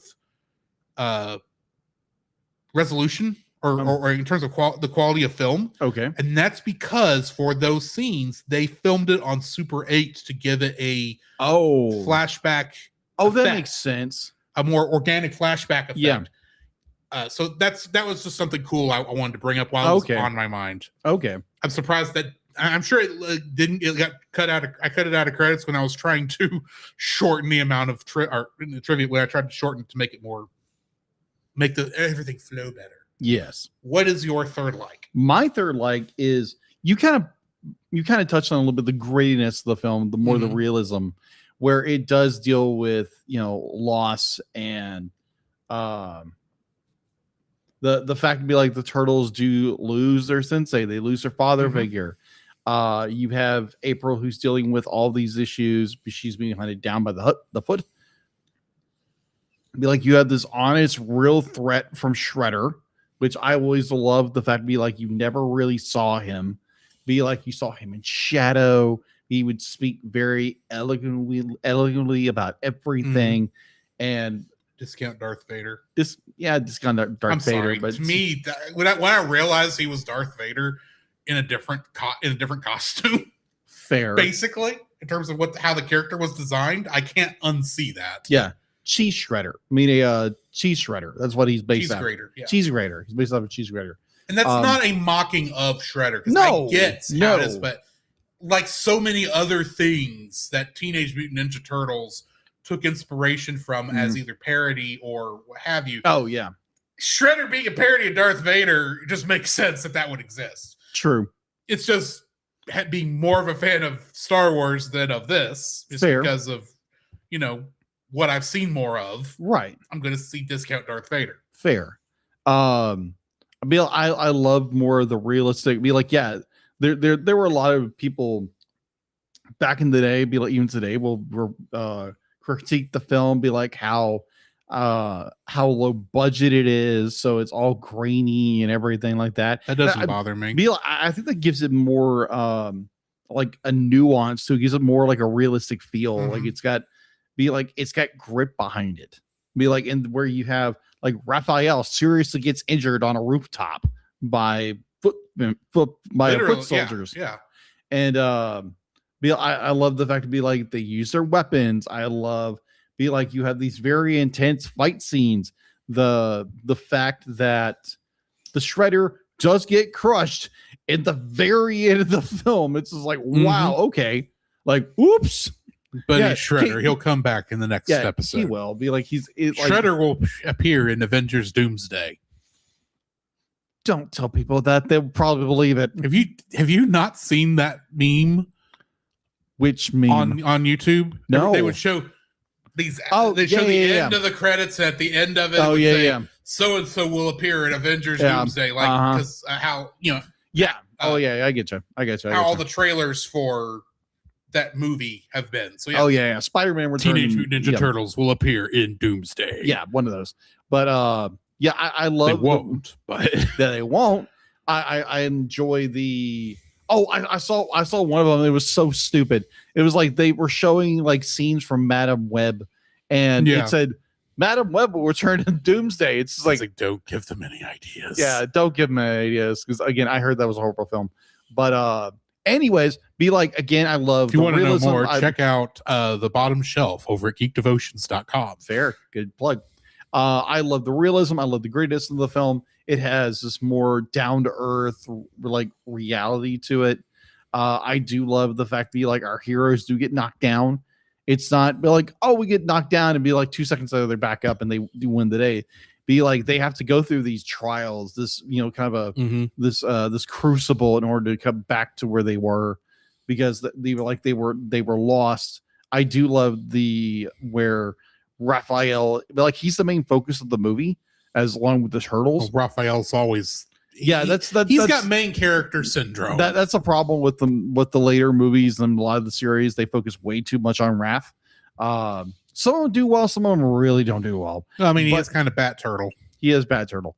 But I do love the fact that the fact that Raphael is so obsessed that he lost his Sai and he doesn't rely on anybody else. That's why he goes back to find it. That's what causes the Foot to find their lair. You have the argument between Raph and Leo, and Raph is upset. He's not paying attention, and he gets ambushed by the Foot. And it just takes a little bit. It takes some time for our characters to get back to the swing of things and to become whole again and become a family again, and to go back and take their home back, take back the city from the Foot. And it's a really, really grounded movie that is very much of its era. It's an 80s movie because you had all that grit and grime in movies in the 80s, but it has a enormous turtle heart to it. It's a great movie. Again, I love this. Go watch it, go rent it, whatever, go buy it. Yeah. Show some turtle love. Anyway, that's my third like. My third like for this, believe it or not, is actually the whole farmhouse sequence. Oh, yeah. It does start to go a little long, admittedly, but it allows the turtles time to breathe and process everything that's been going on. And kind of get a couple of nice little moments between some of the characters. Yeah. But it was a nice break because the entire time they're in the city proper, there's always something going on. There's the action is always going, which is fine. I like that, but I liked how we just took a couple minutes, 5 scenes total, to go to this one area, let everyone kind of mellow out, deal with everything, deal with all the mental anguish that's going on. Let the turtles grieve for basically their father, who, as far as they know, is dead. Yeah. In reality. And then we get right back into it. It was a nice breather moment. Let everybody reset, including the audience, and then keep going. It was, I really did like that section. But did you notice that Mikey has a grand total of one line that entire time they're there at the farmhouse? And it's not even his line. Except he's the one who says it. Oh, what? But it doesn't matter. He has one line total. Oh, And yeah, that's yeah. because the original intention was he was actually going to be hit the hardest from Splinter's capture. Yeah. And they ended up having to cut. The reason why he doesn't get a scene like everybody else is because the farmhouse sequence they felt was going on so long that they cut his scene, so we didn't get to see any of that. Yeah, well, you do see a little bit of it, but you do see a little bit of it where the and again, I'll go into my dislikes with this one. There's one little error with that. It's just like it made no sense to me. Is like, why does this sound like Raph when it's obviously Mikey? Well, sometimes you just get a line thrown in to take care of things. That is true. And besides, it was like a yeah or some kind of reactionary line. It wasn't like a long line of dialogue. Hold on. Be like, Artsy, Jacob is holding something in. I can see it. I think he just got it out when he was saying his part there. Yeah.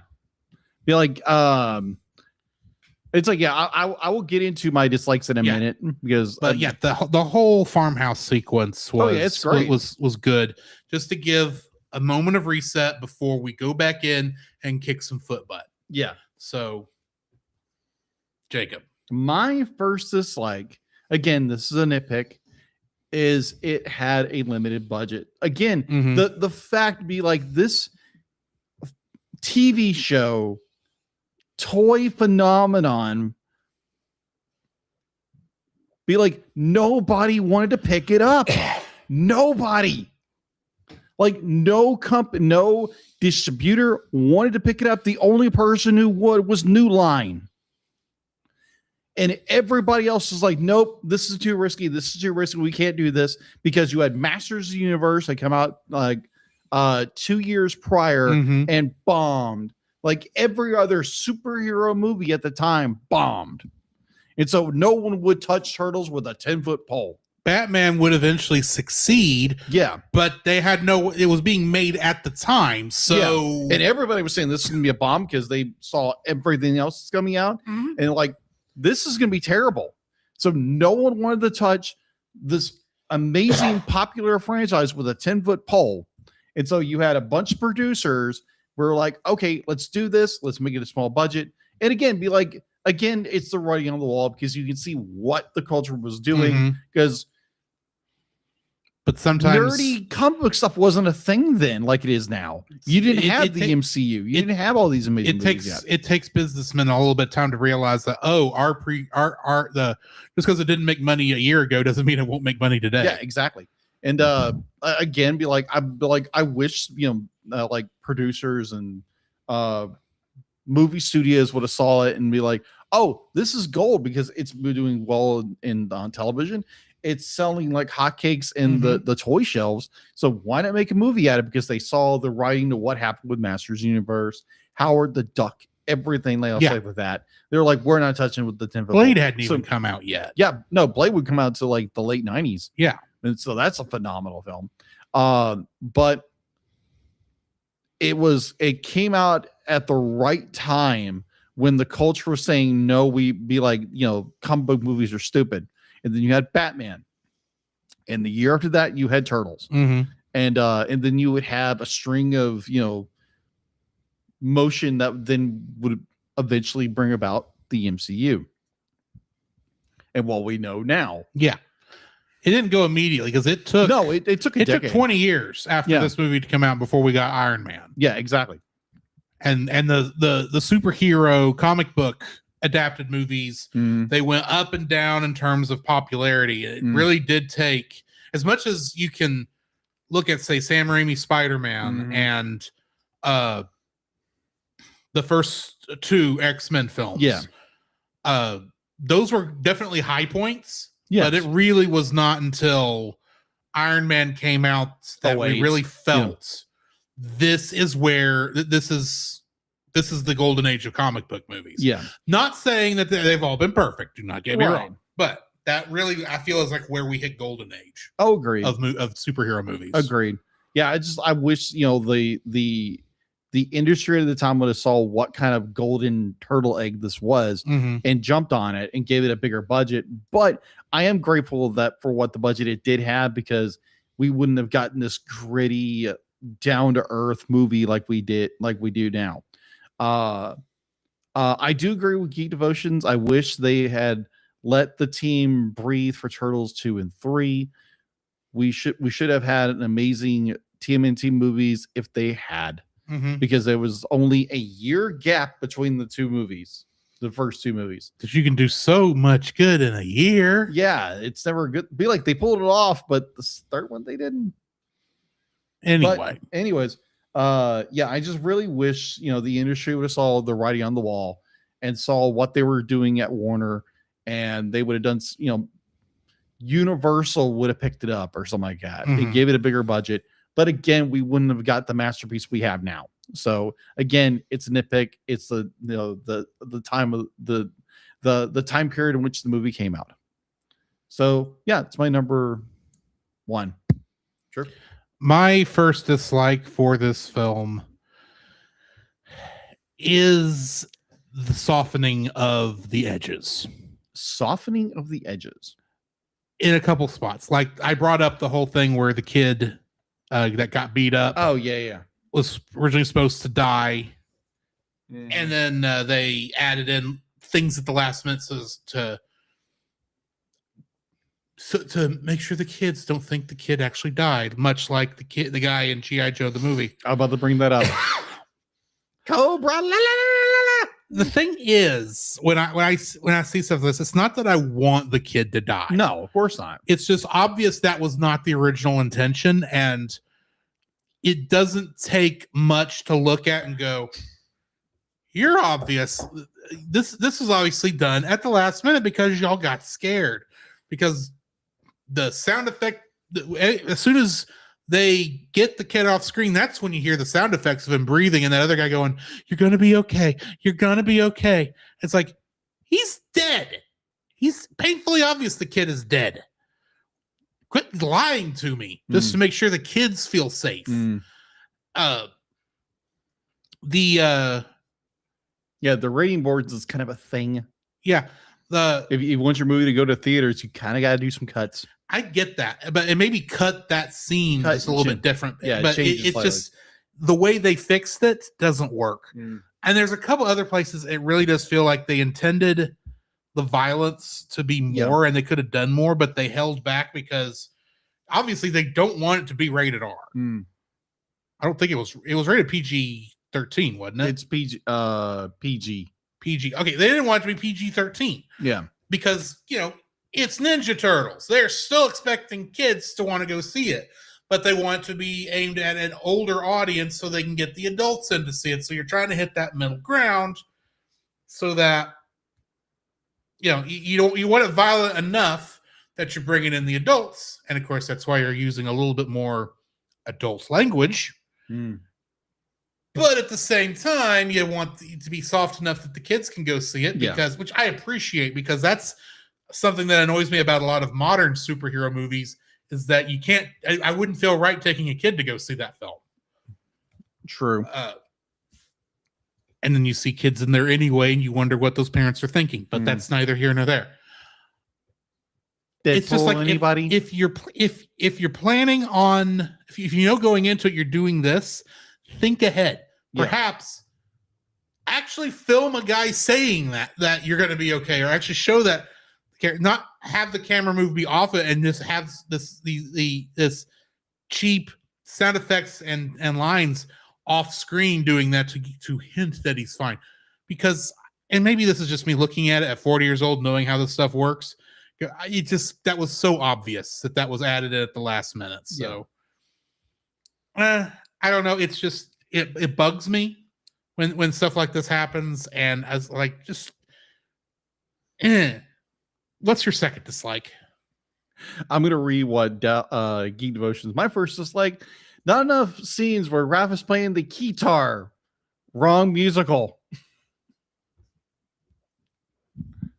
Our live action performance. Let's say that. I've seen clips of it. It looks bad, but probably, Anyways, Anyway, anywho's, my second dislike, again, it's a nitpick. Again, it's puppetry. You're gonna see stuff. So I titled this, I know I what see you're talking humans in turtle faces. in that defense, I agree. no one expected them to be looking inside the mouths of the turtles. On VHS, the details are not good enough to actually see that. That's true. Then you And get in DVD, Blu-ray, 4K. And in the theater, which would have where they expect most people to watch it. Mhm. Yeah, you probably could see that. Oh my stuff. gosh, you could. I But- saw it. I was like, what the crap was that? In the theater, though, is what I mean. Oh, yeah, that's what I mean. It's I saw a pair of eyeballs in his mouth. It's just, I get that. Yeah. But here's the thing. I watched it. I didn't see that because I wasn't paying attention to the inside of the turtles' mouths, and I'm betting a lot of people were the same way. I gotcha. That's what I'm trying to get at. I gotcha. I get what that's my defense. There is at least enough of agreed. Again, it's more focus that jokey you than don't anything. notice it. Yeah. And in the days of the internet, every single little flaw is magnified 1,000-fold. Oh yeah.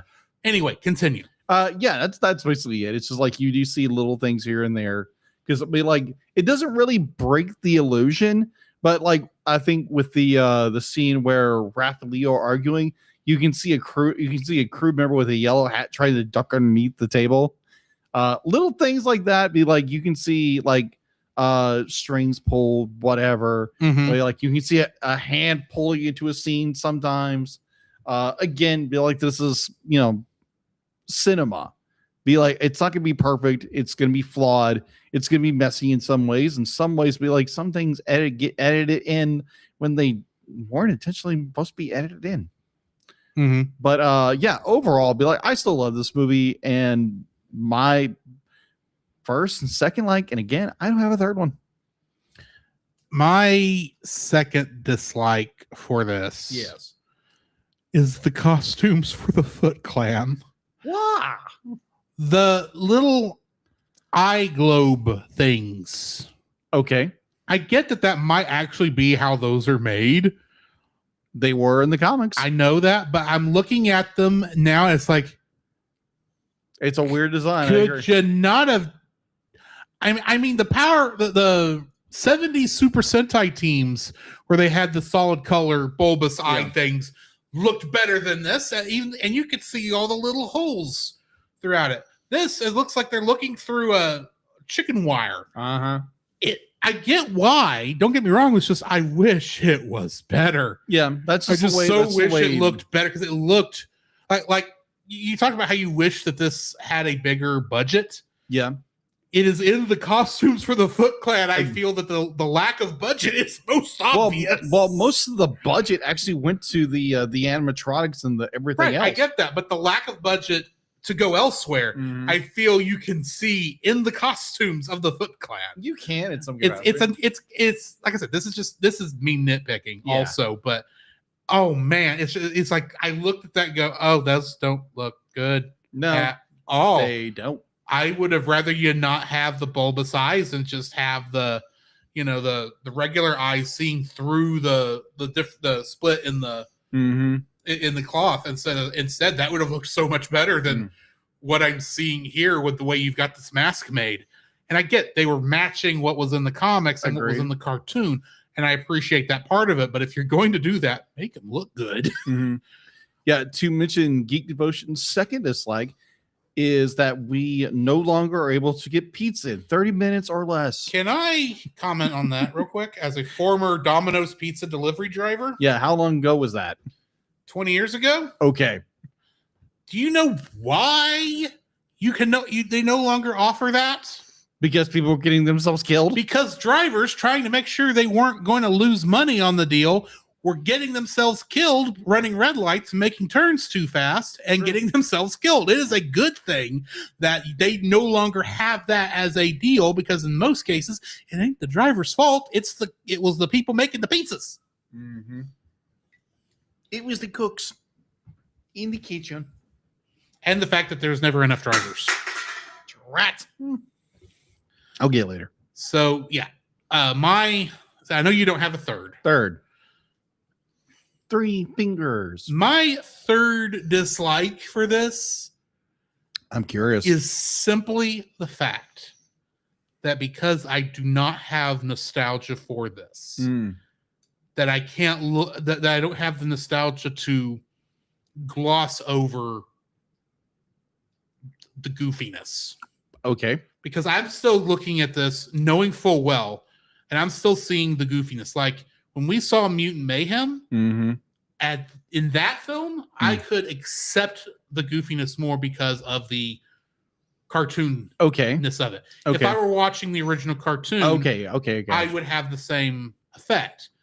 But in this, I cannot give the same amount of. I'm having a hard time giving the same amount of grace to this that I would give, say, Mighty Morphin Power Rangers the movie, or Power Rangers the television show. Yeah, because you don't have any nostalgia to it. Right. I have more nostalgia for that. I can more blindly accept what I'm seeing in those things without like, oh yeah, it's just because of that was limitation. It's no big deal. It's so great. But I look at this and go, oh wow, that's bad. That is wow. Y'all watch this as a kid? This is it's not that this is a bad film. This is a very well made film. Right. But it's also a low budget. It's also a film where most of its budget went to 5 characters in total, and the rest of the budget got spread thin. And there's a lot of places where it does feel like it's obvious. And for someone like me who didn't grow up on Turtles, doesn't really doesn't have any nostalgia to just accept something that's like, oh, that's just a quirk of that time period. Yeah. Or a quirk of the filmmaking. And yes, I know it's a quirk of the time period, a quirk of the filmmaking, but I see that and go, if I had the nostalgia, I could accept this a lot easier. But at the same time, for me, the fact that this movie, your first dislike was that this movie really didn't have a big budget. Correct. I would have, if this, I actually feel more wishing. I think I might feel stronger about wishing this had a bigger budget than you do. Okay. Because for you, it not having a big budget means it just didn't meet your imagination as much. Well, not even that. It was more like we would have gotten a much different movie. Right. But I'm glad it did have the budget it had. Right. But for me, I'm looking at it going, this would have been a really good looking film if it had just $2,000 more. Oh yeah. I'm not even asking for a lot. Yeah. There would be so much nicer, cleaner stuff. And because I don't have the nostalgia, I appreciate what this movie has and how it does. Because, there are some things I think if it did have more money, they would not have had to be as creative with. But there's still a couple of other places where I'm going, oh, this could have used just a little bit more money so they could give it some more TLC. Yeah. Oh, agreed. I appreciate what we got. It's just, wish we could have got more. To me, it is a sad thing that Mighty Morphin Power Rangers the movie had more TLC love and passion put into it than this film, because I know how Haim Saban and Shuki Levy treated that film. The Turtles people had more love for it, but it doesn't look like it because they just don't have the money to actually be able to spread that love out. Yeah, they use the budget very, very appropriately with this movie. For what they had to work with, they did a very good job. But because of the thinner budget and because I don't have the nostalgia for it, I feel like I see more of the flaws, perhaps. So that's my third dislike, is that I wish I had a little bit more nostalgia for this in order to see it the way that you see it. Okay. All right. So I need you to do me a favor. Go to the chat, scroll down and go back to the last thing scroll up. You know me. My third Geek Devotions' third dislike was that Jacob was deprived of seeing the 30th anniversary in theaters. Sad. And his second dislike was that that was no longer able to get pizza in 30 minutes or less. Yeah, that's where I came from. Yeah. So I do agree. I was burdened so terribly. It was like, you're kidding me. Because it just never timed out. I was like, oh my gosh, I'm going to do this. And then we had something come up. Let's see. The original opening scene was supposed to include a camera going down the storm drain, and it required a custom stage. Yeah, custom stage to open it, but it just didn't have the budget. Justice for Jacob. Yes. Hashtag justice for Jacob and hashtag justice for Salvo Authority. The meme has been made. Are you ready to go into our ratings for this film? Yes. I think that's very appropriate. You go first. Well, let me open my iPad real fast. You mean you don't just know the number? No, I know it. And to quote the film, 9.95. Well, but that's not the actual numbers. It's the we use. It's you got 9.5 or you got 10. Pick one. No, it's quoting the film because I know you're quoting the film. Yeah, it's Donnie who says it. I know you're quoting the film. Oh, that's okay. So I'm gonna do a little retro. Be like, my third dislike is the fact that they like Donnie is nothing like in the cartoon. He's not a genius. He's more of a goof. So fair enough. That's my dislike. Donnie's not Donnie in the movie. In the cartoon, the movie, he's different. He's knockoff Mikey. He's knockoff Mike. He's another monkey. That's it. But yeah, 9.5.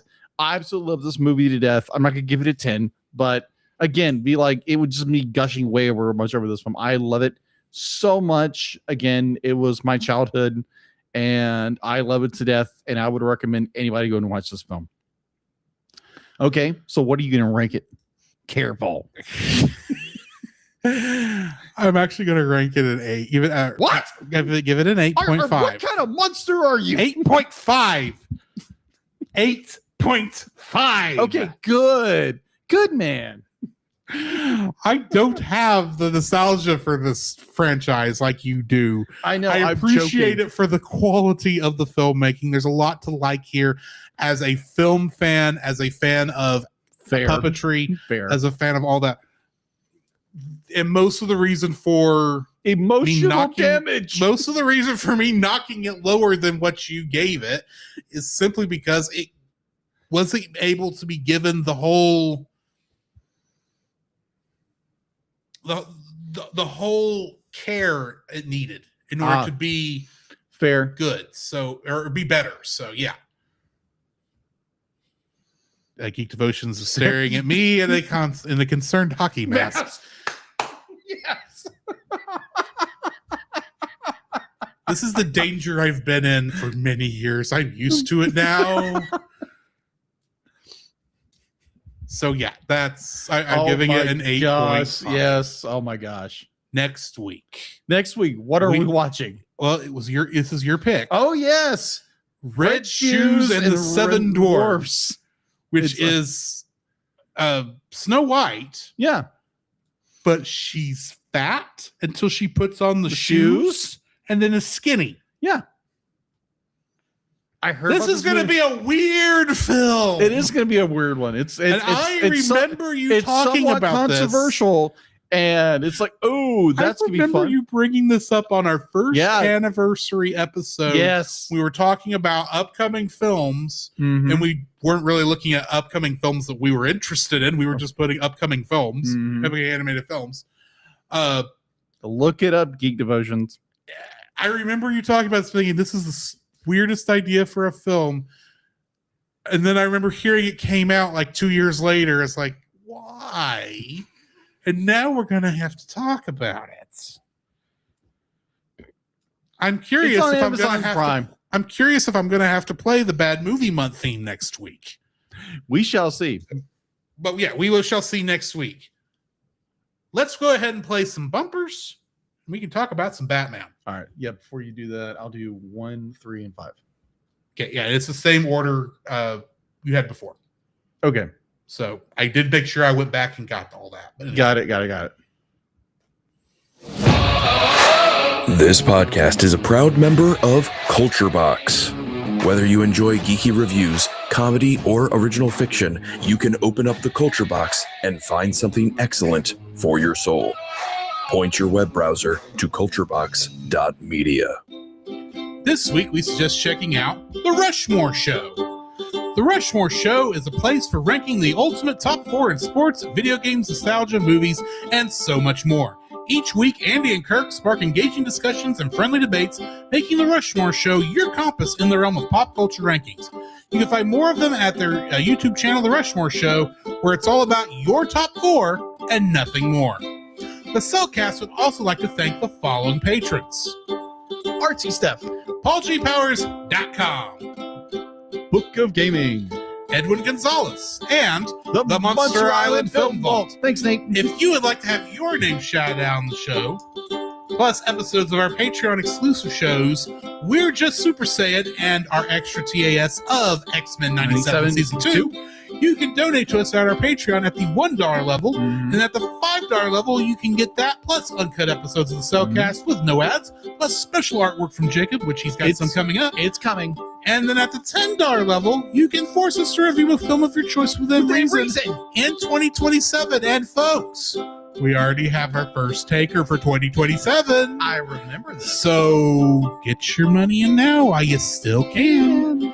If you're not careful, if you might have to wait until we open stuff up for 2028, which will be after we get most of 2027's done.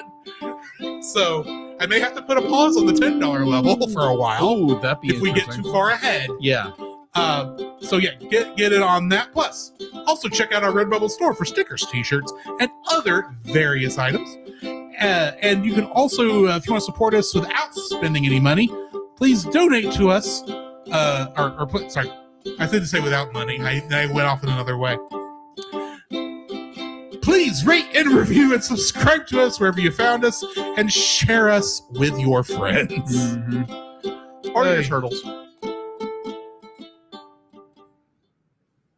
I am vengeance. I am the night. I am Batman. Turtleman. There is a song the good book sings. Cowabunga. Our first episode of tonight's Mad Love. Oh my gosh. First aired January 16th, 1999. Production episode 106, broadcast episode 109. Directed by Butch Lukic and written by Paul Dini and Bruce Timm. This is the last episode that they wrote together for Batman the Animated Series. Yes. Synopsis for this one. Harley Quinn tries to impress her love with the origin of her career as the Joker's sidekick is revealed. New cast for this episode, we have Susan Stone as Dr. Joan Leland. Trivia for this one. This episode is actually an adaptation of The Batman Adventures Mad Love, which, yes, came out before this episode. Yes. The critically acclaimed single-issue comic from Batman the Animated Series spin-off comic series set in an animated continuity. The story was written by Paul Dini and Bruce Timm, two creators from the show, and tells the origin story of the Joker's henchwoman, Harley Quinn. It presents her past as a psychologist at Arkham Asylum. Here are some images written by Pauline and Bruce created. Thank Siri. Thank you, ChatGPT. That was Siri. It probably connects to ChatGPT. It presents her as a psychologist at Arkham Asylum, who then falls in love with the Joker. The story won the Eisner Award for Best Single Story and the Harvey Award for Best Single Issue or Story in 1994. Harley Quinn's origin was only hinted at in a few episodes of Batman the Animated Series, but both aired in 1994, being the episode Trial. And it's mentioned that Harley was with a psychologist, where it was mentioned that Harley was once a psychologist at Arkham, and that she'd met the Joker, and that's where she met the Joker. And in Harley Quinn Age from 1994, Batman in Genuine Confusion asked Harley about her sick attraction to the Joker. The Joker says, "May the floss be with you." Yes, An obvious nod to Star Wars Episode 4, A New Hope line, "May the Force be with you." The Joker being voiced, of course, by Mark Hamill, who played Luke Skywalker in the Star Wars films. The original line for the comic was, "Watch those in between meal snacks," because he was a dentist. Or dressed up as a dentist. This is one of the few episodes in the series where blood is actually seen. Yes. Harley Quinn, the Joker, and Batman are all seen bleeding from either their mouth or nose. Yes. In an early scene, Harley casually asks the Joker, "Why don't you just shoot him?" being Batman. Mhm. This infuriates the Joker, who shouts at her about how he wants to kill Batman in an elaborate, grand fashion to prove his sheer comic genius. Later, when Batman is chained up, the Joker decides to take advantage of this rare opportunity by pulling out a gun and attempting to just shoot Batman and be done with it. So, yeah, talking out the side of his scars. His painted mouth. He didn't have scars. Yes. This isn't Heath Ledger. version. And finally, this was the final broadcast episode of Batman the Animated Series. Mhm. We still have a couple episodes because we're following production order, Mhm. but this was the final episode to air. Ah, What are your thoughts on this episode? jeez, this episode's dark. Oh, yes. It was like, okay, be like, I remember, because there again, it's got this it's very funny. Mhm. Be like, it's got a lot more like suggestive, language going on. Definitely how Harley's one be like, I'm not gonna say that you've seen the episode, but it'd be like, She has an infatuation. she does have an infatuation, and be like, she is very much so in love with the Joker, and the Joker could care less, because again, he's a narcissist. He only cares about himself. Mhm. So the fact that like Harley is, because she is a what is it, the condition where you're in love with someone, you're in an abusive relationship. Yeah, I don't remember the name of Yeah, it. It's abusive. She's in an abusive relationship. Very abusive relationship where it's Stockholm syndrome. yeah, kind of Stockholm syndrome. But she is so infatuated with him, she's willing to do anything for him. Mm-hmm. We do have moments where she does kind of break from that and wants to, knock him across the stupid head.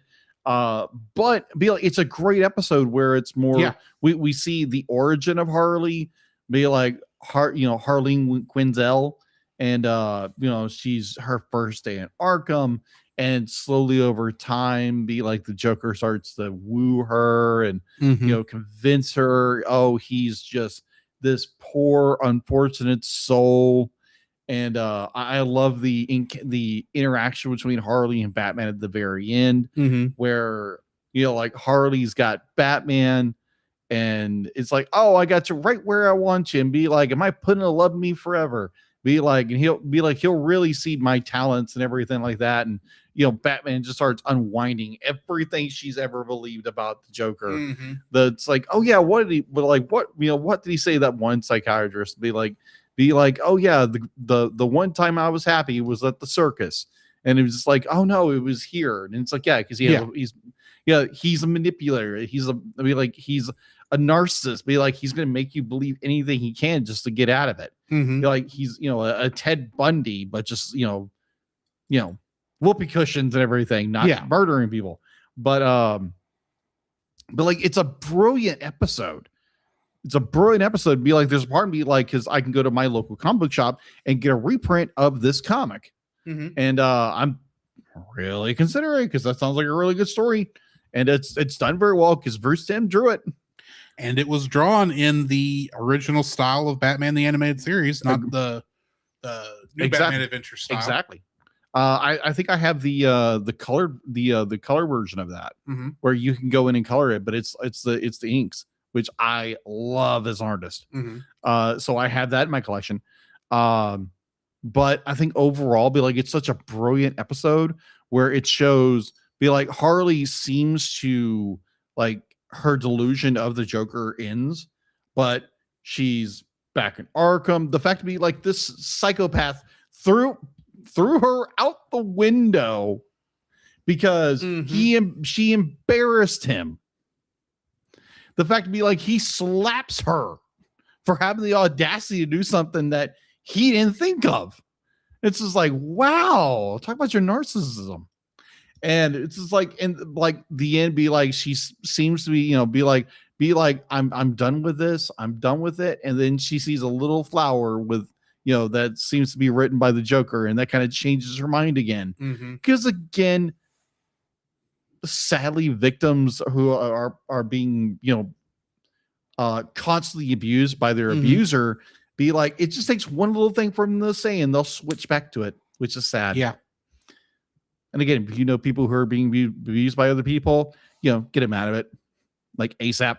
Mhm. Anyways, I really enjoy it. I love the psychology of it. I love the like you realize the vulnerability of Harley, and you see her tragic unwinding to becoming Harley Quinn Mhm. to satisfy a sick maniac. And be like, he doesn't even love her. He just likes the fact to be like, oh, I can use you to do what I need. Yeah. And it's just this sick, perverse thing of love.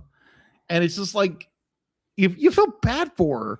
And at the end, you're like, she's, hook, line, sinker for this psycho nut. Mm-hmm. And it's a great story. I really enjoy this episode, but it's so sad at the exact same time. Yeah. Because Batman is trying to help her get her out of it, and she kind of comes around. It's like, hey, Mr. J is not a good guy. And then she's, again, we don't know what happens after that.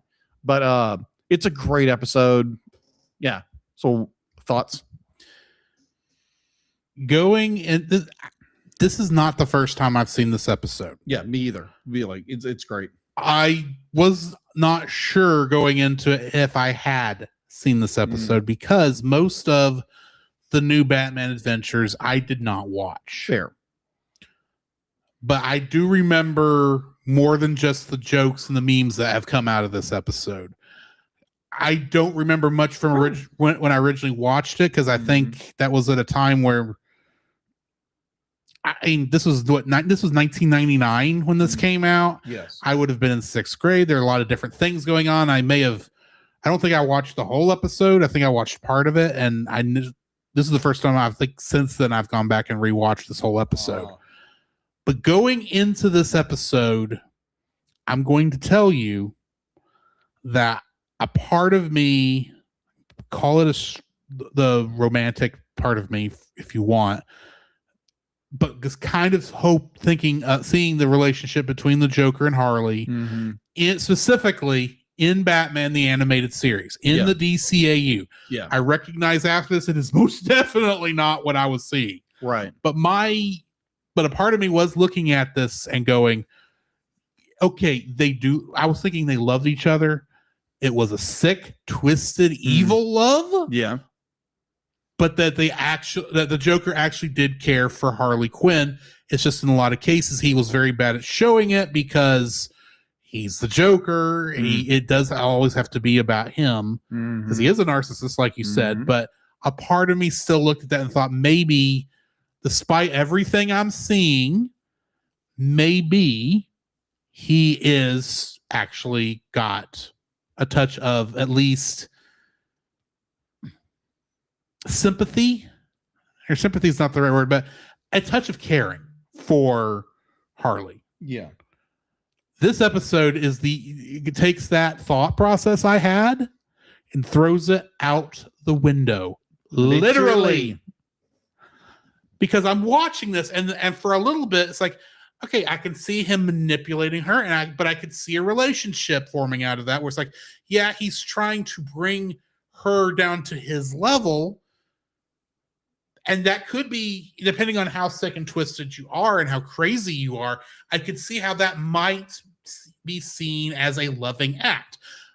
I could see how she obviously loves him because she's doing everything she can to please him. And admittedly, there's a lot of interesting things there. But the second that she makes the biggest mistake that Harley makes this entire episode, I'm not talking about in general. Yes, trusting the Joker in her backstory is a very bad mistake. Do not get me wrong. But to me, the biggest mistake she makes in this entire episode is when she tries to kill Batman on her own. Not because she can't do it on her own. Yeah. Because like Batman says, she got a lot closer than the Joker ever did. But it's the fact that it's actually calling the Joker and saying, hey, I got Batman here. I'm about to kill him. Do you want to come see? If she hadn't have done that, the Joker wouldn't have come and wouldn't have pretty much beat her senseless throughout that whole thing. Mm-hmm. And then you get to that scene where he knocks her out the window. Yeah. With a fish. With the fish. She's falling seemingly to her death. Mm-hmm. The camera goes back to Mark Hamill, and we get the coldest line in all of Batman the Animated Series. Don't call me Puddin'. Yeah, don't call me Puddin'.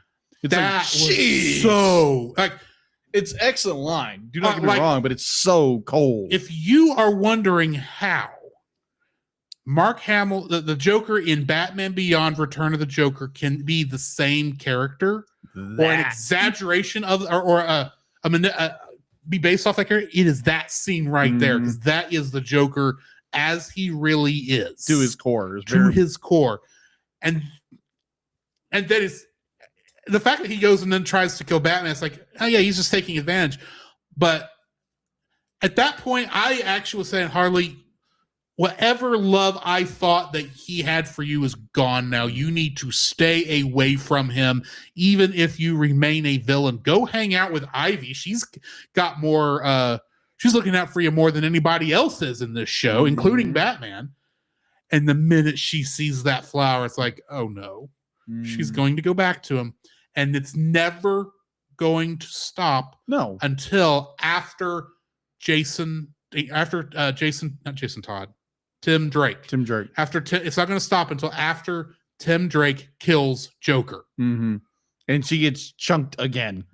And then... well, she falls to her death. She falls to her death, but she survives. She does. Because she is... Grandma Harley. Yeah.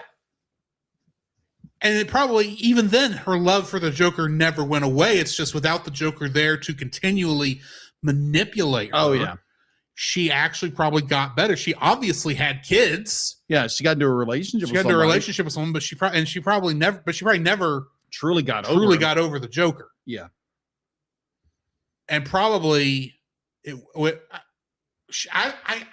been a while since we've watched that movie. Yeah, and I'm trying to remember if the rest of Gotham knew the Joker was back outside of the gangs.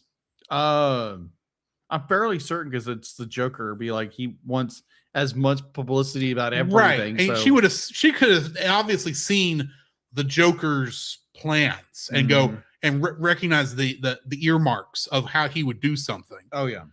And would have remembered the whole thing about Tim Drake. But at that point, she's probably going she's more worried about her granddaughters than she is anything else. But, I feel like I don't know if Harley shows up in the next couple episodes. I know Joker comes up in one of the next in one of the last episodes we're going to watch. Right. But I kind of feel like it's nice finally seeing the end of Harley's story. Yeah. And I kind of don't want more for her for them to do. She might show back up in that episode that the Joker's in. I don't think it wouldn't be a big role, but man, I feel for this character. Mm-hmm. And for a character that was created just so the Joker could have a henchwoman in one episode, and then she took off so well that she was added into the comics, and she's been in some not so good movies. It's interesting seeing how this character has changed. Yeah, I am still of the opinion that I don't like her in the DCEU. I don't like. That's understandable. What is that actress's name? That plays her. Oh, I know. I don't really like her interpretation of Margot Robbie. Margot Robbie. Yeah, I don't really like Margot Robbie's interpretation of Harley, but I at least have a better understanding why this is the interpretation most people are aware of, because I can see how this version, the version that was introduced to the comics, which would have been the version that this is an adaptation of, which that still gets me that this is an adaptation of a comic because the other show had comics tied in. But I can see how this being the version that would eventually get moved into DC Comics proper and how that moved forward. I still don't, I almost don't want to know how she was in the ongoing comics universe, if it does get to where Margot Robbie is a legitimate interpretation of the character. Oh yeah, it changed and everything beyond that. To me, her in Batman the Animated Series is her at her best. Oh, agreed. As a villainess, as a henchwoman, and I draw her that way for the Patreon art. As an interesting character. In many ways, she's more interesting than the Joker, because the Joker is just nuts. Yeah, he's just a crazy villain. Every other villain are basically humans that are a little bit twisted. She is a human that's a little bit twisted, but it's not a twisting out of wanting power or money or anything like that. It's a twisting because she fell in love with a madman. Mm-hmm. And that I find incredibly sad, but also interesting. And there's a reason that Harley is still one of my favorite characters in all of Batman the Animated Series, because she's such an interesting character, and I still hate how the rest of the world interprets her now. So anyway, moving on. This is a great episode. You should watch it if you've never seen it. Chemistry. An interesting one to go with after Mad Love in terms of title. Yes. It first aired October 24th, 1998. Is production episode 107, broadcast episode 106. It was directed by Butch Lukic and written by Stan Berkowitz. In this episode, Bruce Wayne falls for and marries the perfect woman who has a dark secret. New cast for this episode, we've got Linda Hamilton as Susan McGuire, Tim Matheson as Michael Vreeland, Ed Gilbert as photographer and thug, and Bruce Locke as Mr. Lou and shopkeeper. Yeah. Getting into the trivia for this episode, the guests attending Bruce Wayne's wedding to Susan McGuire include Dr. Leslie Tompkins, Dr. Joan Leland, Dr. Kirk Langstrom and his wife Francine, Summer Gleason, Jack Ryder, Zatanna Zatara, Jason Blood, Lucius Fox, Commissioner James Gordon, and Mayor Hamilton Hill. Yes. What a group of people to be at the wedding.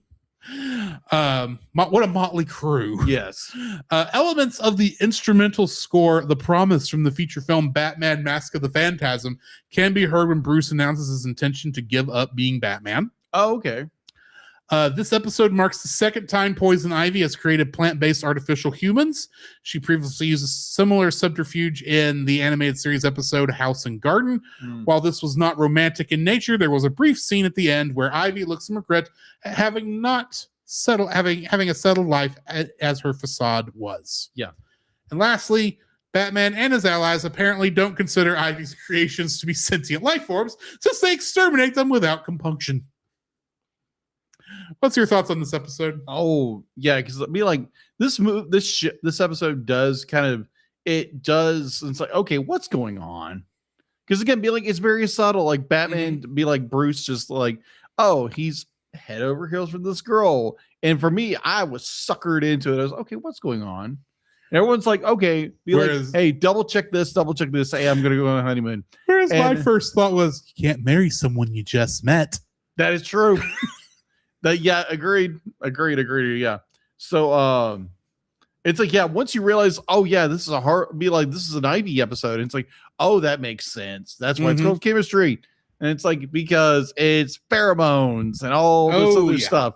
And we need to get all these people on the one cruise ship. And when they all start trying to figure out all their stories, they're like, oh yeah, she's perfect. Be like, she's everything I've ever wanted. It's like, yeah, that's not what love is. That's chemically induced love. But I mean, I do enjoy it. I do love the gore factor of the plant sentient beings being melted. Yes. And they're the revelation that they are plant sentient beings. And let's just kill him with Will Killer. And I think the one where Robin does hit it with the weed killer, and it's just like, oh my gosh, this is so gory and disturbing. But at the same time, it's like, ooh, I'm intrigued now. A part of me wishes one of the ladies who got hit with this would have gone, I'm melting. That would have been perfect. What a world. But yeah, be like, this is a really good episode. Be like, I think I don't know what the next episodes are. I know they're the last two. Yeah, the last 2 episodes. So I'll get to them in a second. Yeah. But overall, be like, I do enjoy this episode. It's a really good episode. It has a good plot. And again, it comes down to the question, be like, is this really, is this real? Is this real life? Is this fantasy? Well, is it caught in a landslide? Probably not. Be like, no escape from reality. That is true. That's especially for Bruce Wayne. Yeah, that's true. But where was I going with this? Oh yeah. Is it really Poison Ivy? Is it really is it our Green Doctor, or is it just another clone of hers? We will never know. Yeah. Because we don't know if the version of her from House and Garden was actually her or one of those plant-based creatures. Well, we do know she does escape. We know we do escape, but we do see later on in different iterations of within the DCAU where we do see her, Poison Ivy, but we don't know if it's actually her or it's one of her clones. We don't know which. That's always going to be an issue going forward, because the only person who probably could make that distinction would be what's his name? The other plant-based doctor. It was crazy. Doctor. The one that technically made made Poison Ivy. Oh, I cannot think of that guy's name, because he's actually in Batman Forever, or Batman and Robin. Yeah, Batman and Robin. He just doesn't he's just not the plant human hybrid. Either way. Lexus Papa? The actor. I don't know the character's name. Anyway. I know who you're talking about. Yeah. Yeah, I can't think of the character's name. But I will admit this one did take me by surprise at first, mostly because when I first saw Veronica, I thought it was Pamela Isley. That's fair. Because it's a very similar design, and it does not help that one scene later, Barbara Gordon is also there, who also has a similar design. Yes. Just because that was how they designed most of at this point, most of the characters have similar designs. True. Because of how, anyway. But I was thrown off at first. I kind of got the Stepford Housewives feel to it at the beginning. Totally fair. But I was not sure how Ivy was doing everything. Okay. And I did get that. It's like, oh yeah, this is one of the few times that Batman is actually falls for a villain's schemes. We don't see Batman actually fall for a villain's scheme often. So that was interesting to actually see. And then I really did feel bad for Bruce as he was coming to the realization of what's going on. That he could not escape the life that he had lived, and that there was the minute he goes, everything's too perfect. There's no way this is how life goes. It's like, that is such a sad sentence for anyone to have to say. It is. And so I feel like this is he is very much lured into a very false insecurity. I have mentioned that most of the new Batman adventures feels like it's focused on everyone else but Bruce. It does. This is not one of those episodes. This is a full Bruce focused episode. Yes. And I do like that we get at least one of these before we end. And that's another thing I want to bring up, is so much of the new Batman adventures has felt, probably because of the fact that it's sitting next to Superman the Animated Series at the same time, it's felt like they've leaned into their Animaniacs Tiny Toon Adventure style of writing, since this is the same creative studio. Yeah. A few too many times. And as much as I enjoy that when it happens, these last two episodes, these 2 episodes that we're reviewing tonight, were just such a nice anchoring of This is Batman the Animated Series. This is the show you remember. Yes, we've had a little fun in here, but we do want to at least do a couple of these really good, serious psychological episodes before we finish up. And yeah, I really did enjoy these 2 episodes. Nice. Next week, the final 2 episodes of Batman the Animated Series, Beware the Creeper. Oh, yeah. And Judgment Day. Oh, my God. Yeah, that's right. Join us. The Beware the Creeper is a weird one. And Judgment is, again, another weird one. Mm-hmm. So join us next week for that. Mm-hmm. You got anything to say before we jump out of here? Yeah. Thank you guys again for listening and hanging in there till the very end. Thank you very much. And we'll be back for next week for Red Shoes and the 7 Dwarfs, and 2 more episodes of Batman the Animated Series. And so after that, in TAS, we'll be starting a new series, a new one, and there might even be a primer episode come out before that. So keep an eye out for that. That is true. But in the meantime, this has been Drew. This is Jacob, and we'll catch you in the next frame. To follow Jacob and Drew's individual internet exploits, check out the Linktree links in the show notes. You can email us at thecellcastpodcast@gmail.com.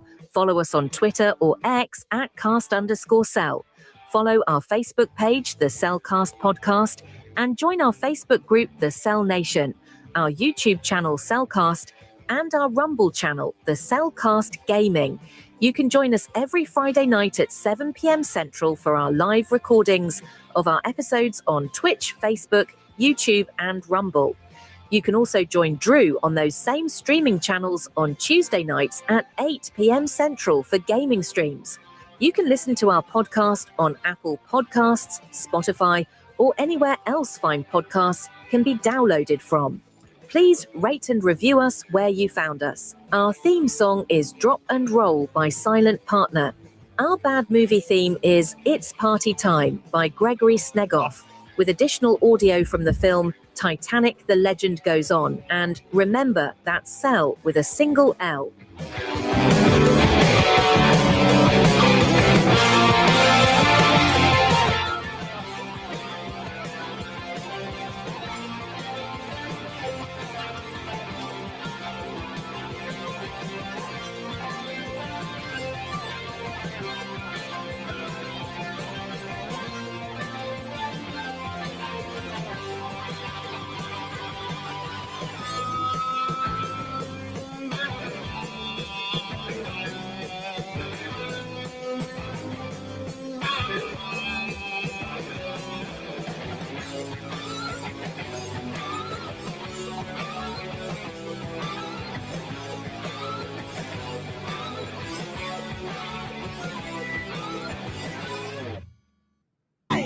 I made a funny.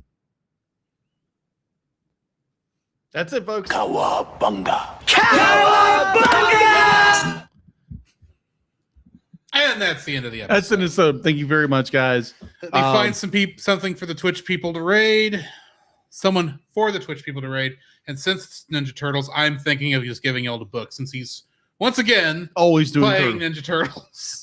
So yeah, after we get done recording, we're going to do our episodes for X-Men the Animated Series. X-Men Season 2, and look for that on Patreon if you subscribe to Patreon. And the Daima, our next 2 episodes of Daima, that episode will be coming out also very soon. Yeah, we finally got track people again. Yes, things happen. So y'all have a great evening. Yep, and we will catch you. I will catch some of y'all Tuesday for Mouse PI. And Artsy, I think I know where Jimothy is. Okay.